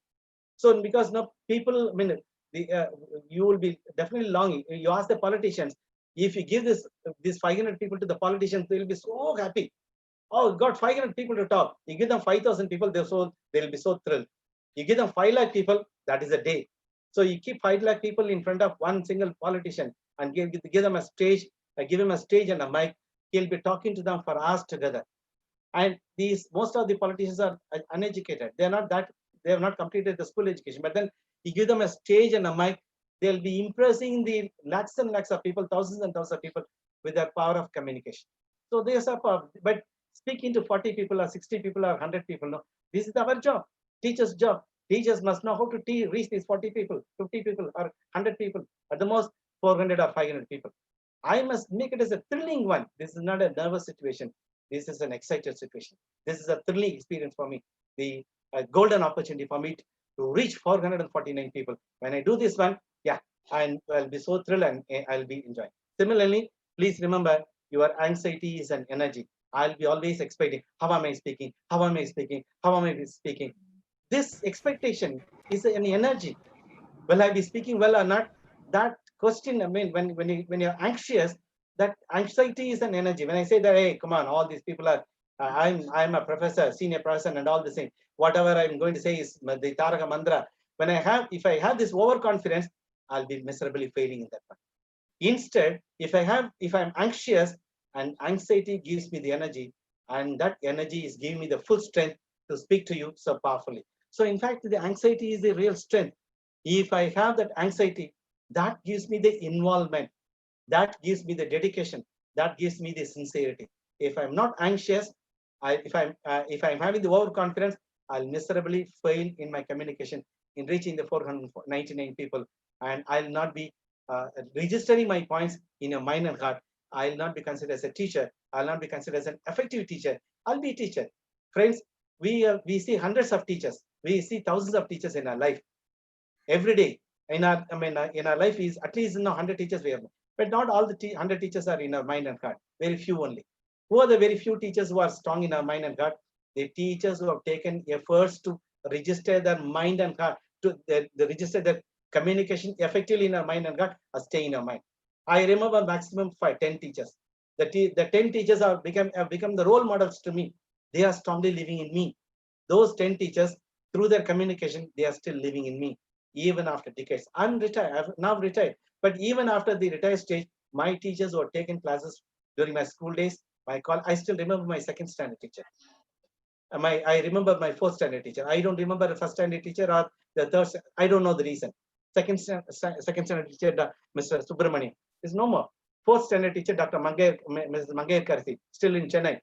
I used to talk. Whenever I talk to her, I became a small child, a fourth standard boy. So the teacher used to talk so nicely. I still remember my college teachers, and at the BA level, Professor Seddamal Murasan and Professor Balu, Professor Srikumar, and Professor Ramachandran. So many teachers. But not all the teachers. Many teachers have taken classes from me. I don't remember all the teachers. Very few teachers only I remember. In Madras Christian College, a handful of teachers, but dozens and dozens of teachers taught me here. But I still remember Professor Francis Soundaraj, my HOD, former HOD. And got the certificate from the native speakers as the best speakers. You can't find any mistake in his pronunciation. Such was a kind of a style of speaking. So I still remember such memorable teachers, because they just registered their communication in me. When you do that one, you're successful. How to do that one? I'll just know, for want of time, I'll just take only one example here. Now, the next slide, you can see this one. I've taken a story. Now, I've not given this the end of the story. A little boy wanted ₹50 badly and prayed for weeks. I think he must be knowing this one, but nothing happened. Finally, he decided to write a letter requesting for rupees from God. And when he posted the letter, when the postal authorities received the letter addressed to God, India, they decided to forward it to the finance minister as a joke. So the postal authorities they forwarded the letter to the finance minister of government of India. And the finance minister was also amused. He thought, finance minister also was so amused to see this letter. So he instructed his secretary to send ₹20 to the little boy. And the ₹20 was, the finance minister thought 20 rupees is enough for a small boy. So when the boy received the 20 rupees, he decided to write a thank you letter to the God. And what was the body of, what was the content of the leave letter? What was the content of the thanks letter written by the boy to the God? Now, this actually in a regular classroom, I leave the end. And when I just give the end, when I just leave this as an open-ended story, children will come out with creative thoughts and ideas. If 40 children are there, 40 different ends will be there. And just in a minute or two, I'll just give them a minute or two. I will ask them to interact with each other also. Through interaction also, they have more creative ideas. And finally, I will give them the end. When the story comes like this, the end here, dear God, thank you very much for sending the money. However, I noticed that you sent it through the finance minister in Delhi, and those hard-hearted fellows deducted ₹30 as taxes. Those teachers, those administrators who are paying the taxes, they know the pain of paying the tax. Now the child has just written a thanks letter by saying that one, you send the money, God, you send the money through finance minister, The finance minister has taken rupees 30 as the taxes, and he sent me only 20 rupees. Instead of thanking the finance minister, the little boy has received, because no, this is the pain of the taxpayers.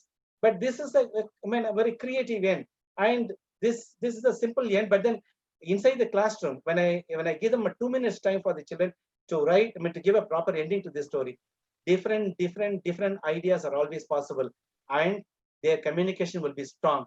They'll be fighting with each other. Sir, these right, sir, these wrong, sir, these right, sir, this wrong. They'll come up with different ideas. So in 2 minutes or maximum 5 minutes, I will be making my children bubbling with effective communication. Whatever I was speaking to them in 2 minutes, I'll make them speak effectively also. This is what normally we say, that we should give enough opportunity for the children to interact with them. I'll give one more example, and with that I'll stop that one. See, through jokes also we can teach them. So as a language teacher, I do this one. In your subject, you can always convert that in your own way. Now, Sardarji jokes are always popular. Sardarjis are the greatest people, hard workers in the world. But then normally when we just want to give them a joke, we always we take up Sardarjis. We always show the Sardarjis in a poor light. But then actually Sardarjis are hardworking people, highly talented people. Now Sardarji jokes are very popular. I've taken the Sardarji jokes to teach them inside the classroom. Look at this one. Sardar had twins. He named them. So Sardarji got twin babies and named them. Normally we just have rhymed names only. Tin. First boy was first child was named as Tin. The second one was, I'll give them a minute's break, and then the children will be giving different answers here. Tin and tin and tin and, when I say tin and tin and bin, tin and kin, tin and min, tin and several options will be coming up. And I will be giving that one, giving the answer here, Tin and Martin. So I will not give the answer, and I'll just give a few seconds time. And within the few seconds, the entire class will be shouting like, sir, tin and bin, sir, tin and kin, sin, sir. All things will be there. But finally, I'll be giving the Tin and Martin. And Sardarji again got twins. He got the twins here and named them Peter. First child was named as Peter, and the second one, Peter and Peter. When I say Peter and, automatically they just come with different options. And I'll be giving the answer after a few seconds or after a minute. And Peter and repeater. So Sardarji got again twins. No, he named them as Peter and Peter. First twins, Tin and Martin. Second one, Peter and repeater. And again the third time also he got twins. This is only for a story, no? This is for my purpose. I just wanted to teach them the rhymed words. So Tin and Martin, Peter and repeater, and again twins. Now he named them as Max and. When I say this one, the third one, most of the time inside the regular classroom, 60 to 70% of 70% of the students will give the answer. I think this answer will be popping up in your mind also. Those who are listening to me keenly, you can get this answer also. Max and. When I say Max and, automatically you'll be getting that word here. You will be getting that one, Max and climax. So Tin and Martin, Peter and repeater, Max and climax. And finally, again the same thing happened. Again he got twins here. He was so disappointed and he was so disgusted, so tired actually. And Sardar named them as tired and. When I say that one, the entire class will come out with the right answer. The first one they were struggling. Tin and bin, tin and sin, tin and kin, they will say. When I say Tin and Martin, they understood the rhymed pattern. Second one, some 30% students you will be giving. This is my better experience inside the classroom with Peter and repeater. And with this one, children will all be knowing the rhymed pattern. And the third one, 70% of the students or 75% of the students will be giving Max and climax. And when I say the last one, tired. When I say tired and, the entire class, as you all the 499 will be getting the answer here. Tired and. They'll be saying tired and retired. So even through jokes, I can make my children talk to them in the class. I've told you in the beginning here. It is uncovering the syllabus, it's not covering the syllabus. It is, I'm just not teaching them the patterns, rhyme pattern. It is not actually, I'm not covering the syllabus. Now, by teaching this one joke, is a simple joke, one slide. It will take 5 minutes, maximum 5 minutes, at the most 10 minutes. Heaven will not fall down. Don't think it's a waste of time. By doing this one, I just teach them, train them, make them use the language. My dear friends, please understand one particular point here. Children, all our children, they learn communication. They learn communication right from their LKG or the first standard, but they miserably fail in using the communicative strategies inside the classroom. Who is responsible for that one? Who is responsible for this one? We, the teachers. We have not given enough opportunity for them to use the language inside the four walls of the classroom. We have not given them the opportunity to communicate inside the classroom. They are the learners, but not the users. The day we start converting our classroom to make our children use the language inside the classroom, whether it is Tamil or Telugu, Malayalam or English, whatever the language, they should use the language. Even the Tamil teachers, you should make the students to use the language inside the classroom. We teach them, they learn. Now I should train them. Please remember, teachers are also trainers. We expect we expect outsiders to come and train our children. No. Teachers are also trainers. The day we change our style of teaching, the day we change our method of communicating, I should look at the trainers. They are so effective in the communication.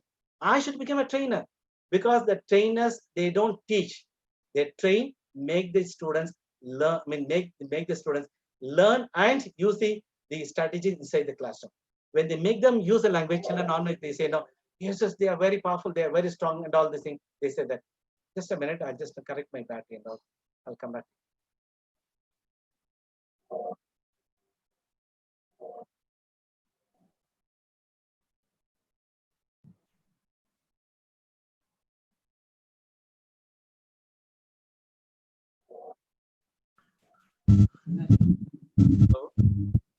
Sir? Hello, I think the battery of my laptop is just going down. I'll just connect the laptop. Just a minute. I'll just one second. Sorry.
Sorry, friends. Extremely sorry. Right.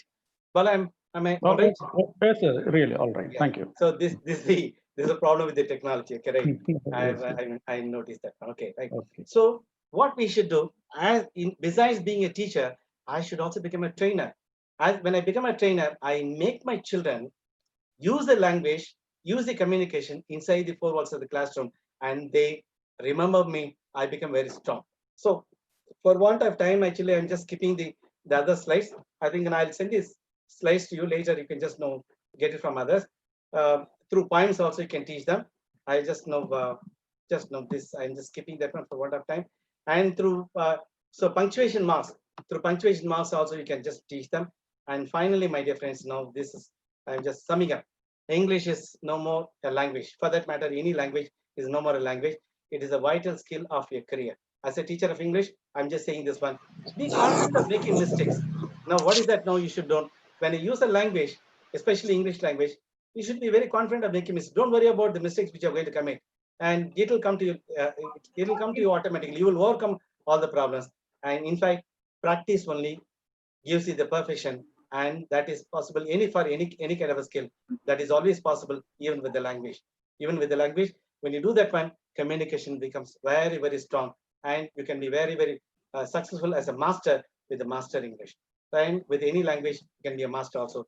That is the end of my slides, my dear friends. I'm sure that you would have enjoyed this one. And now it is time for you to ask questions. So if you have any questions, you can ask me or put it in the chat box. Dr. Balu, you can help me.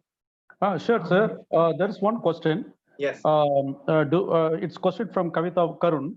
Yes. Do we need to focus much on the pronunciation in English as Indian children are not native speakers? We need not imitate the Britishers. First point. We need not imitate the Britishers. Initially, I must speak the way I want, because we need not bother about even the RP English we always recommend, but that is not exactly required. The way that is coming to me is, for example, RECIPT. Most of us pronounce as recipte, receipt or receipt. Now, actually, the R is a difficult sound in English language, and R and A. We have 9 different A sounds and 3 different R sounds. Now, when I fine tune my pronunciation, when I fine tune my pronunciation R sound here, automatically my fine. So, but these are all no intricacies. This is only for teachers of English. See, first point I would like to say that one, you must be the users of the English language. You need not be the mechanic of the language. So when I become the mechanic, say that's what Noam Chomsky says, no, and it is grammar is the mechanism of a language. In fact, pronunciation is also the mechanism of the language that is required only for the mechanism. But as far as possible, no, I should have the proximity, I should have the nearness to the pronunciation. But initially, whatever way that comes to you, you can do. If you can just learn at least one word a day, with the proper pronunciation.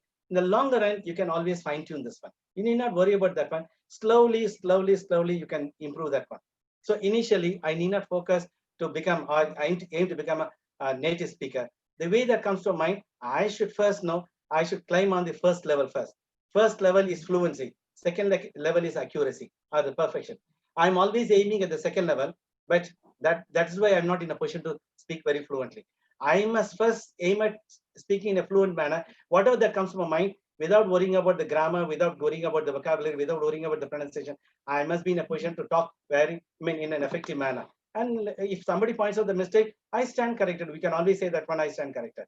That should be the kind of an attitude. So we need not give much importance for the pronunciation initially. Okay. I think, Bala, I've answered the question. Sure, sir. Thank you. Sir, another question from Niva. Sir, in spite of this greatness of this noble profession, hardly any student wants to groom himself or herself into a teacher. They prefer other much in demand professions and paid and well-paid jobs. Do you think we can change this trend? Nowadays, actually, no. Maybe the attraction. I think the COVID has also given us a excellent lesson. And most of the professions are just they're closing down. Only this teaching profession is still alive. Now, the teaching profession, knowingly or unknowingly, we are really paid well. It's a very attractive salary. Gone are the days now where teachers were paid in a poor manner. We are really paid for all qualified teachers. I'm saying qualified teachers, teachers who are having the talent, teachers who are having the regular job are really paid well. Excellent salaries given. In fact, now in my department in Bardar University, we are regularly giving training in net and set coaching. And students, they show so much of interest. And in the introduction of your person also, your faculty member also introduced. And so far in 8 years, we have produced 116 net set scholars. The last batch, 21 students cleared net set because they want to become teachers, they want to become lecturers, they want to become assistant professors. So the keenness in becoming assistant professors, especially girls now, they are showing so much of interest in this one. So teaching is one of the very attractive one, and there is no depth to this one. There is no this profession is going to be there as long as students are there. We are also going to be there, and any kind of a mode, whether it's a virtual mode or classroom situation, whatever be the mode, teachers will always have the same. And when I stress my importance, nothing can replace me. Technology cannot replace me. Technology will complement me. Technology will take me all over the country, all over the world, but it will not replace me. Yes, I think I've answered the question. Thank you, sir. There are so many questions, and we were running out of time. I'll take another few questions. It's already time is up, right? Yeah. Okay, sir. Okay, three or four more questions, please. Very important questions. You can just difficult questions if you have, you can just post. Okay. And you can mail me all those questions. I'll respond because it's going to be 5 o'clock. It's already 5:50. I need to wind up at 4:30. We started a little late. Okay, no problem. What is 22 a hours. social skill in communication while teaching subjects of social science? Okay. And how frequently a teacher can switch to other language or can be bilingual while teaching social science? Yeah, social sciences. Now, see, now we have the advantage of working in our own state. In case now, I know Tamil, Telugu, Kannada, I told you. In case I get an opportunity to work in North India, like Uttaranchal, I not know Hindi. My first experience, I'll take myself as a guinea pig actually. My first experience was in Karnataka. I was there for 8 months. Only in those 8 months, I learned Kannada. And the first day, first class, way back in 1986. Way back in 1986, I started my first class in Karnataka, that is in a remote area called Gulbarga. I was there for 8 months. And I taught for 15 minutes, first 15 minutes. And suddenly one girl stood up. I still remember, her name was Nandini. She asked me the first question to a teacher. And sir, all of us are from Kannada media. We want translation in Kannada. And with a smiling face, I told the child, today morning when I entered Karnataka for the first time in my life, I'm yet to learn, pick up even a single word in Kannada. So I'm not in a position to give the translation. But I'll do one thing. I'll simplify my English, and I'll just give some kind of a demonstrative method. It is there I picked up my demonstrative method of teaching. I'll simplify. I'll come down to your level till you understand this particular point. First class, and in the first class, I started teaching them a poem. And till they understood, I just had the dramatic method of teaching. I simplified. I was so successful in reaching the students without giving the translation. The problem is with the teachers. We underestimate the children.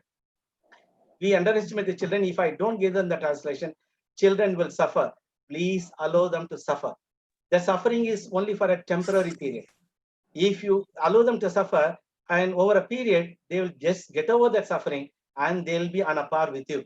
Because you should register in their mind, this teacher will be speaking or teaching only in English.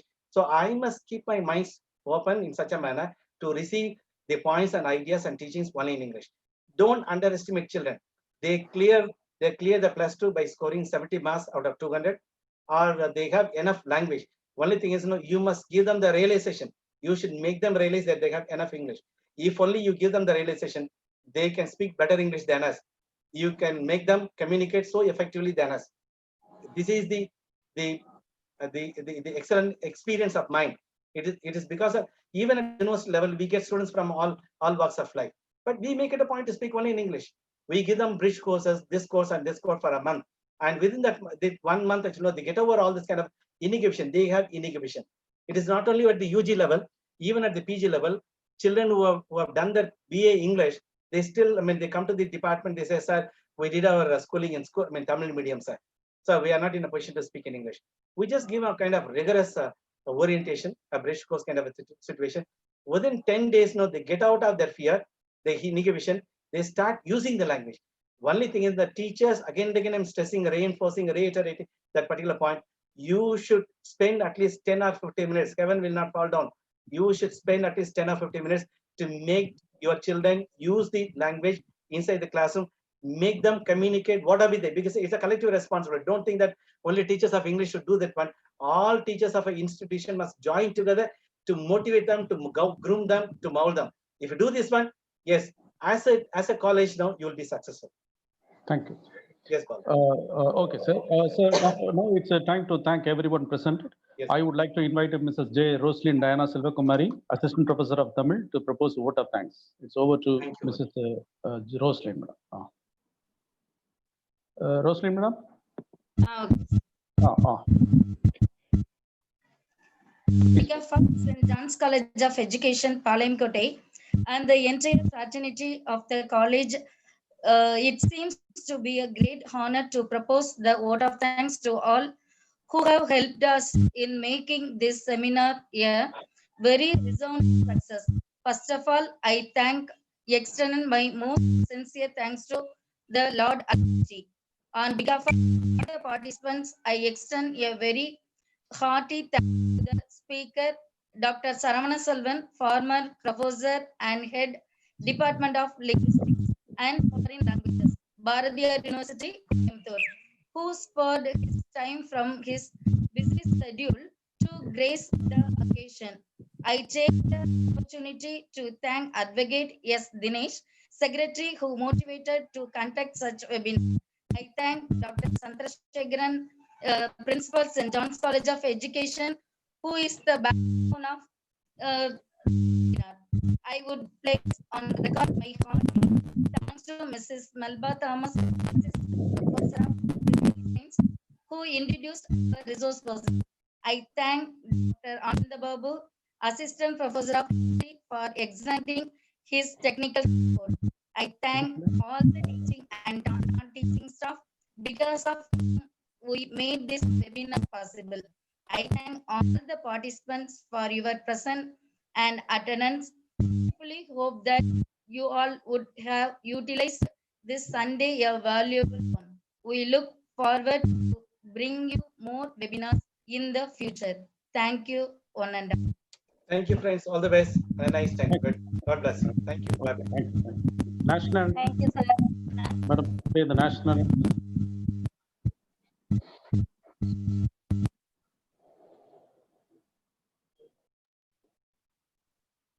Thank you, Professor.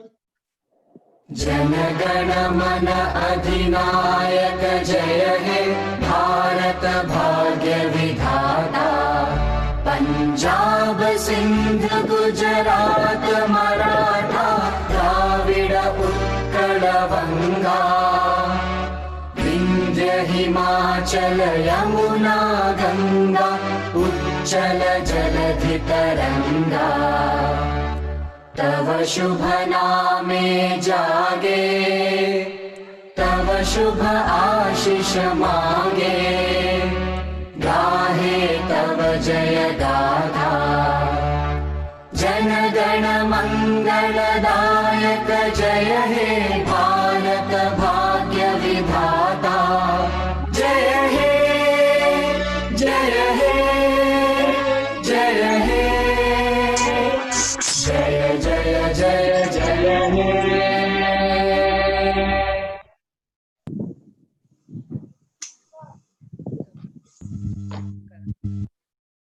Hello madam, feedback link கொடுக்கல நீங்க. Madam கொடுப்போம் madam, wait பண்ணுங்க madam, wait பண்ணுங்க madam. Okay okay, thank you. Everything will be provided madam. Thank you. Madam feedback link போட்டுருங்க madam.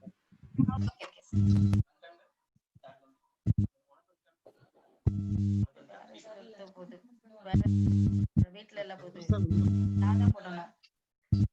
போட்டுடுங்க, சீக்கிரம் போட்டுடுங்க madam. Sir, good evening, sir. Section is really superb, sir. I am from below. Thank you. Working as assistant professor in Government College of Education, below. Okay. I am the student of Ignatius, and I really enjoyed the program, sir. Thank you. And also I have close contact with the Saviors College also. There in Saviors College I finished MPhil, and now really Sunday went on very well. Sunday afternoon, without sleeping, without wasting the time, we have got many different things from the highly resourceful person you have invited, and you have provided great chance of listening to his lecture. Sure. Thank you very much, sir. Okay. Thank you madam. Madam தானா madam feedback link post பண்ணிருங்க madam. போட்டாச்சு sir.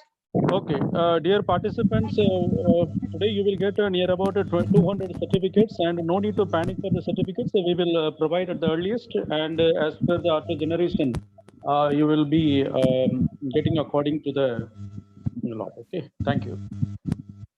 If there is any clarifications, you please text the email, so we will respond to all your queries. Okay.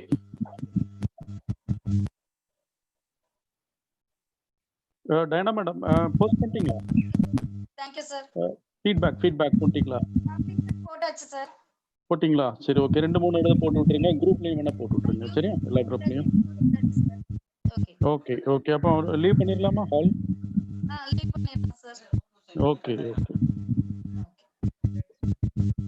ஏமா நேத்து 2 students feedback வாங்கிருந்தோமே, என்னமாச்சு madam? Sir ஆக்சுவலா time வந்து Diana sir நேத்து சக்கினாம 2 students வந்து feedback arrange பண்ணிருந்தீங்களே, என்னாச்சு?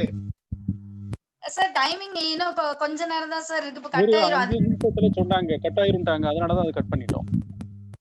என்னப்பா அது? ஆமா, அது கட் பண்ண இந்த இது வரைக்கும் வர முடியாது இல்ல. vote of thanks கொடுக்க முடியாது, நேஷனல் anthem பண்ண முடியாது. அதனால நான் அதை கட் பண்ணிட்டேன். ஒரு announcement பண்ணிட்டு பண்ணல. அது டைம் கொஞ்சம் இழுத்துங்க. சரி சரி. Very very fantastic session. ஆமா, ஏன்னா for the teacher trainer. sure sir. Very useful. Very useful. Sakina இருக்கிறோம். மேடம் சகினா பேசிக்கிறேன் உங்கள்ட்ட. Yes, sir. Sakina, very sorry. No problem. No problem, sir. No problem. கஷ்டமா இருந்துச்சு. ஒரு 5 Really, it was minutes. very useful, sir. Thank you. அடுத்த next chance we will give you. Okay, very sorry. Sure, sir. ஐயோ, இதுக்கெல்லாம் சொல்லாதீங்க. No problem. Very eager to talk. Sir, இது நம்ம college, sir. No problem. Anyway, Happy to be a part. அது போதும். vote of thanks அதே மாதிரி national anthem வந்து must. அதனால நம்ம வந்து Yes, கண்டிப்பா sir. சார் எனக்கு ஃபோன் பண்ணாரு. Thank you. Yes, sir. Thank you. Please can send back the yes madam. ஒரு 5 minutes time கொடுங்க. Sir, time is enough. Sufficient time we are giving. feedback full பண்றதுக்கு உங்களுக்கு time. இந்த ஹோஸ்ட மாத்தி விடுங்க அப்பதான் அதனால பவர் ஆகுது. அப்படியே சரி நான் வாங்க. மாத்தி விடுங்க ஒரு 5 minutes கொடுங்க. இல்ல சார், பாபு சார் ஷேர்ல போணுமோ? இல்ல என் நேமுக்கு நேரா மோர்ல போறோம். இல்ல நான் கிளிக் பண்ணிட்டா போணும் இல்லையா? பார்ட்டிசிபென்ட் லிஸ்ட்ல போணும்னா காலேஜ் நேம் இருக்கும் சார், காலேஜ் சிம்பிள் இருக்கும். அதானே உங்க இது பாபு சார்?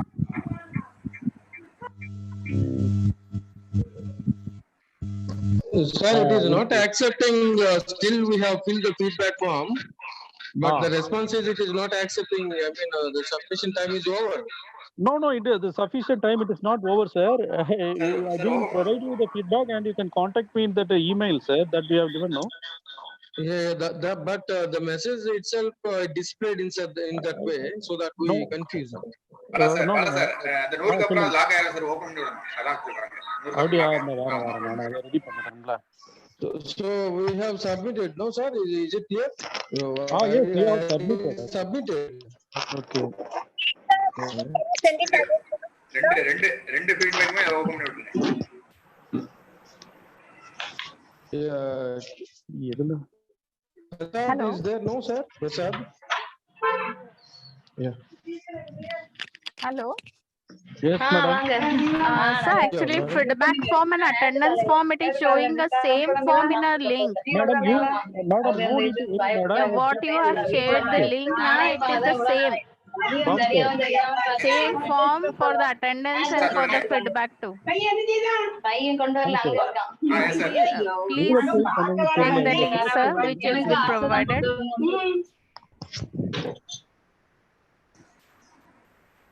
சார் இப்போ பாருங்க சார், நீங்க அதை மறுபடியும் ஒர்க்கா போட்டுருங்க. அதாவது 5 minutes கழிச்சு அந்த ஃபீட்பேக் ஃபில் பண்ண சொல்லுங்க. நீங்க ஆக்சுவலா ஓபன் பண்ணுங்க. Hello sir. Hello sir. Feedback வந்து அக்செப்ட் சார் ஒரு 5 minutes sir. First content full ஆயிடுச்சு. Not accepting, sir. Feedback form not accepting. Can you send this group, sir? Wait, 5 minutes wait. Sir, it is actually showing the same which has been given for registration. It is not showing some different form. Okay, ma'am. Yes, it's the same. Can you please send the link again in the WhatsApp group? யூடியூப்ல வச்சு அவங்க தான் வாட்ஸ்அப்ல எல்லாம் போடுறாங்களா? அதனால போடுறாங்க. Yes, நான் எனக்கு அதுல இவங்க ஜெயஸ்ரீ மேடம் சொல்லி போட சொல்லிருந்தாங்க. No, we submitted the feedback through the link. The form is currently not accepting. The result is that way displayed, sir. So should we submit the feedback form today itself, or when it is okay? Please let us know in the group, in the WhatsApp group or some other group which is related to this webinar. Madam, yeah, it's better. We will give you all the feedback link in the WhatsApp group. Okay. Please Okay, fine. Okay, sure.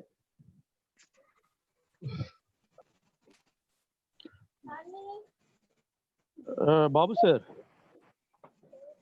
sir. Sir, will you be sending that link in the group? Hello, sir? yes, madam. We will put it in the group. You don't leave the group, okay? WhatsApp group. We will put that link there also. You can just access, but please wait for some time. Okay, we have to wind up all this. Okay. Kindly Okay, bear thank you. Thank you very much. Okay, sir. Thank you, sir. Thank you so much, sir. So then should we leave the meeting right now? Hello, sir. Hello. Sir, Yes. can I shoot the meeting? Can I say something, sir? I am Can I Jivan shoot Yadav from Chhattisgarh. Okay, sir. We will. You are in the group, no? We will put everything in the group, sir. You just take it. I do not fulfill my feedback format. Actually, I have to join another webinar. So that's why I had already filled up the feedback forms what provided by Sir, you. shall we leave the meeting now? Okay.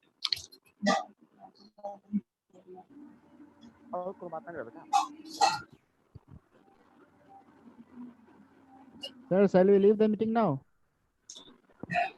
Sir. Yes, sir. I had filled. Fine, sir. I had filled up the feedback form what you provided Okay. here in Thank the you so much, screen, sir. and I am leaving the meeting because I have to attend another one. Sir, you leave, sir. You just take from the link from the WhatsApp group. Okay. Sir நான் end கொடுத்துறவா அப்போ ஆமா, கொடுத்துருங்க, கொடுத்துருங்க. நான் பாத்துக்கிறேன். Could you send the link? ரெண்டு feedback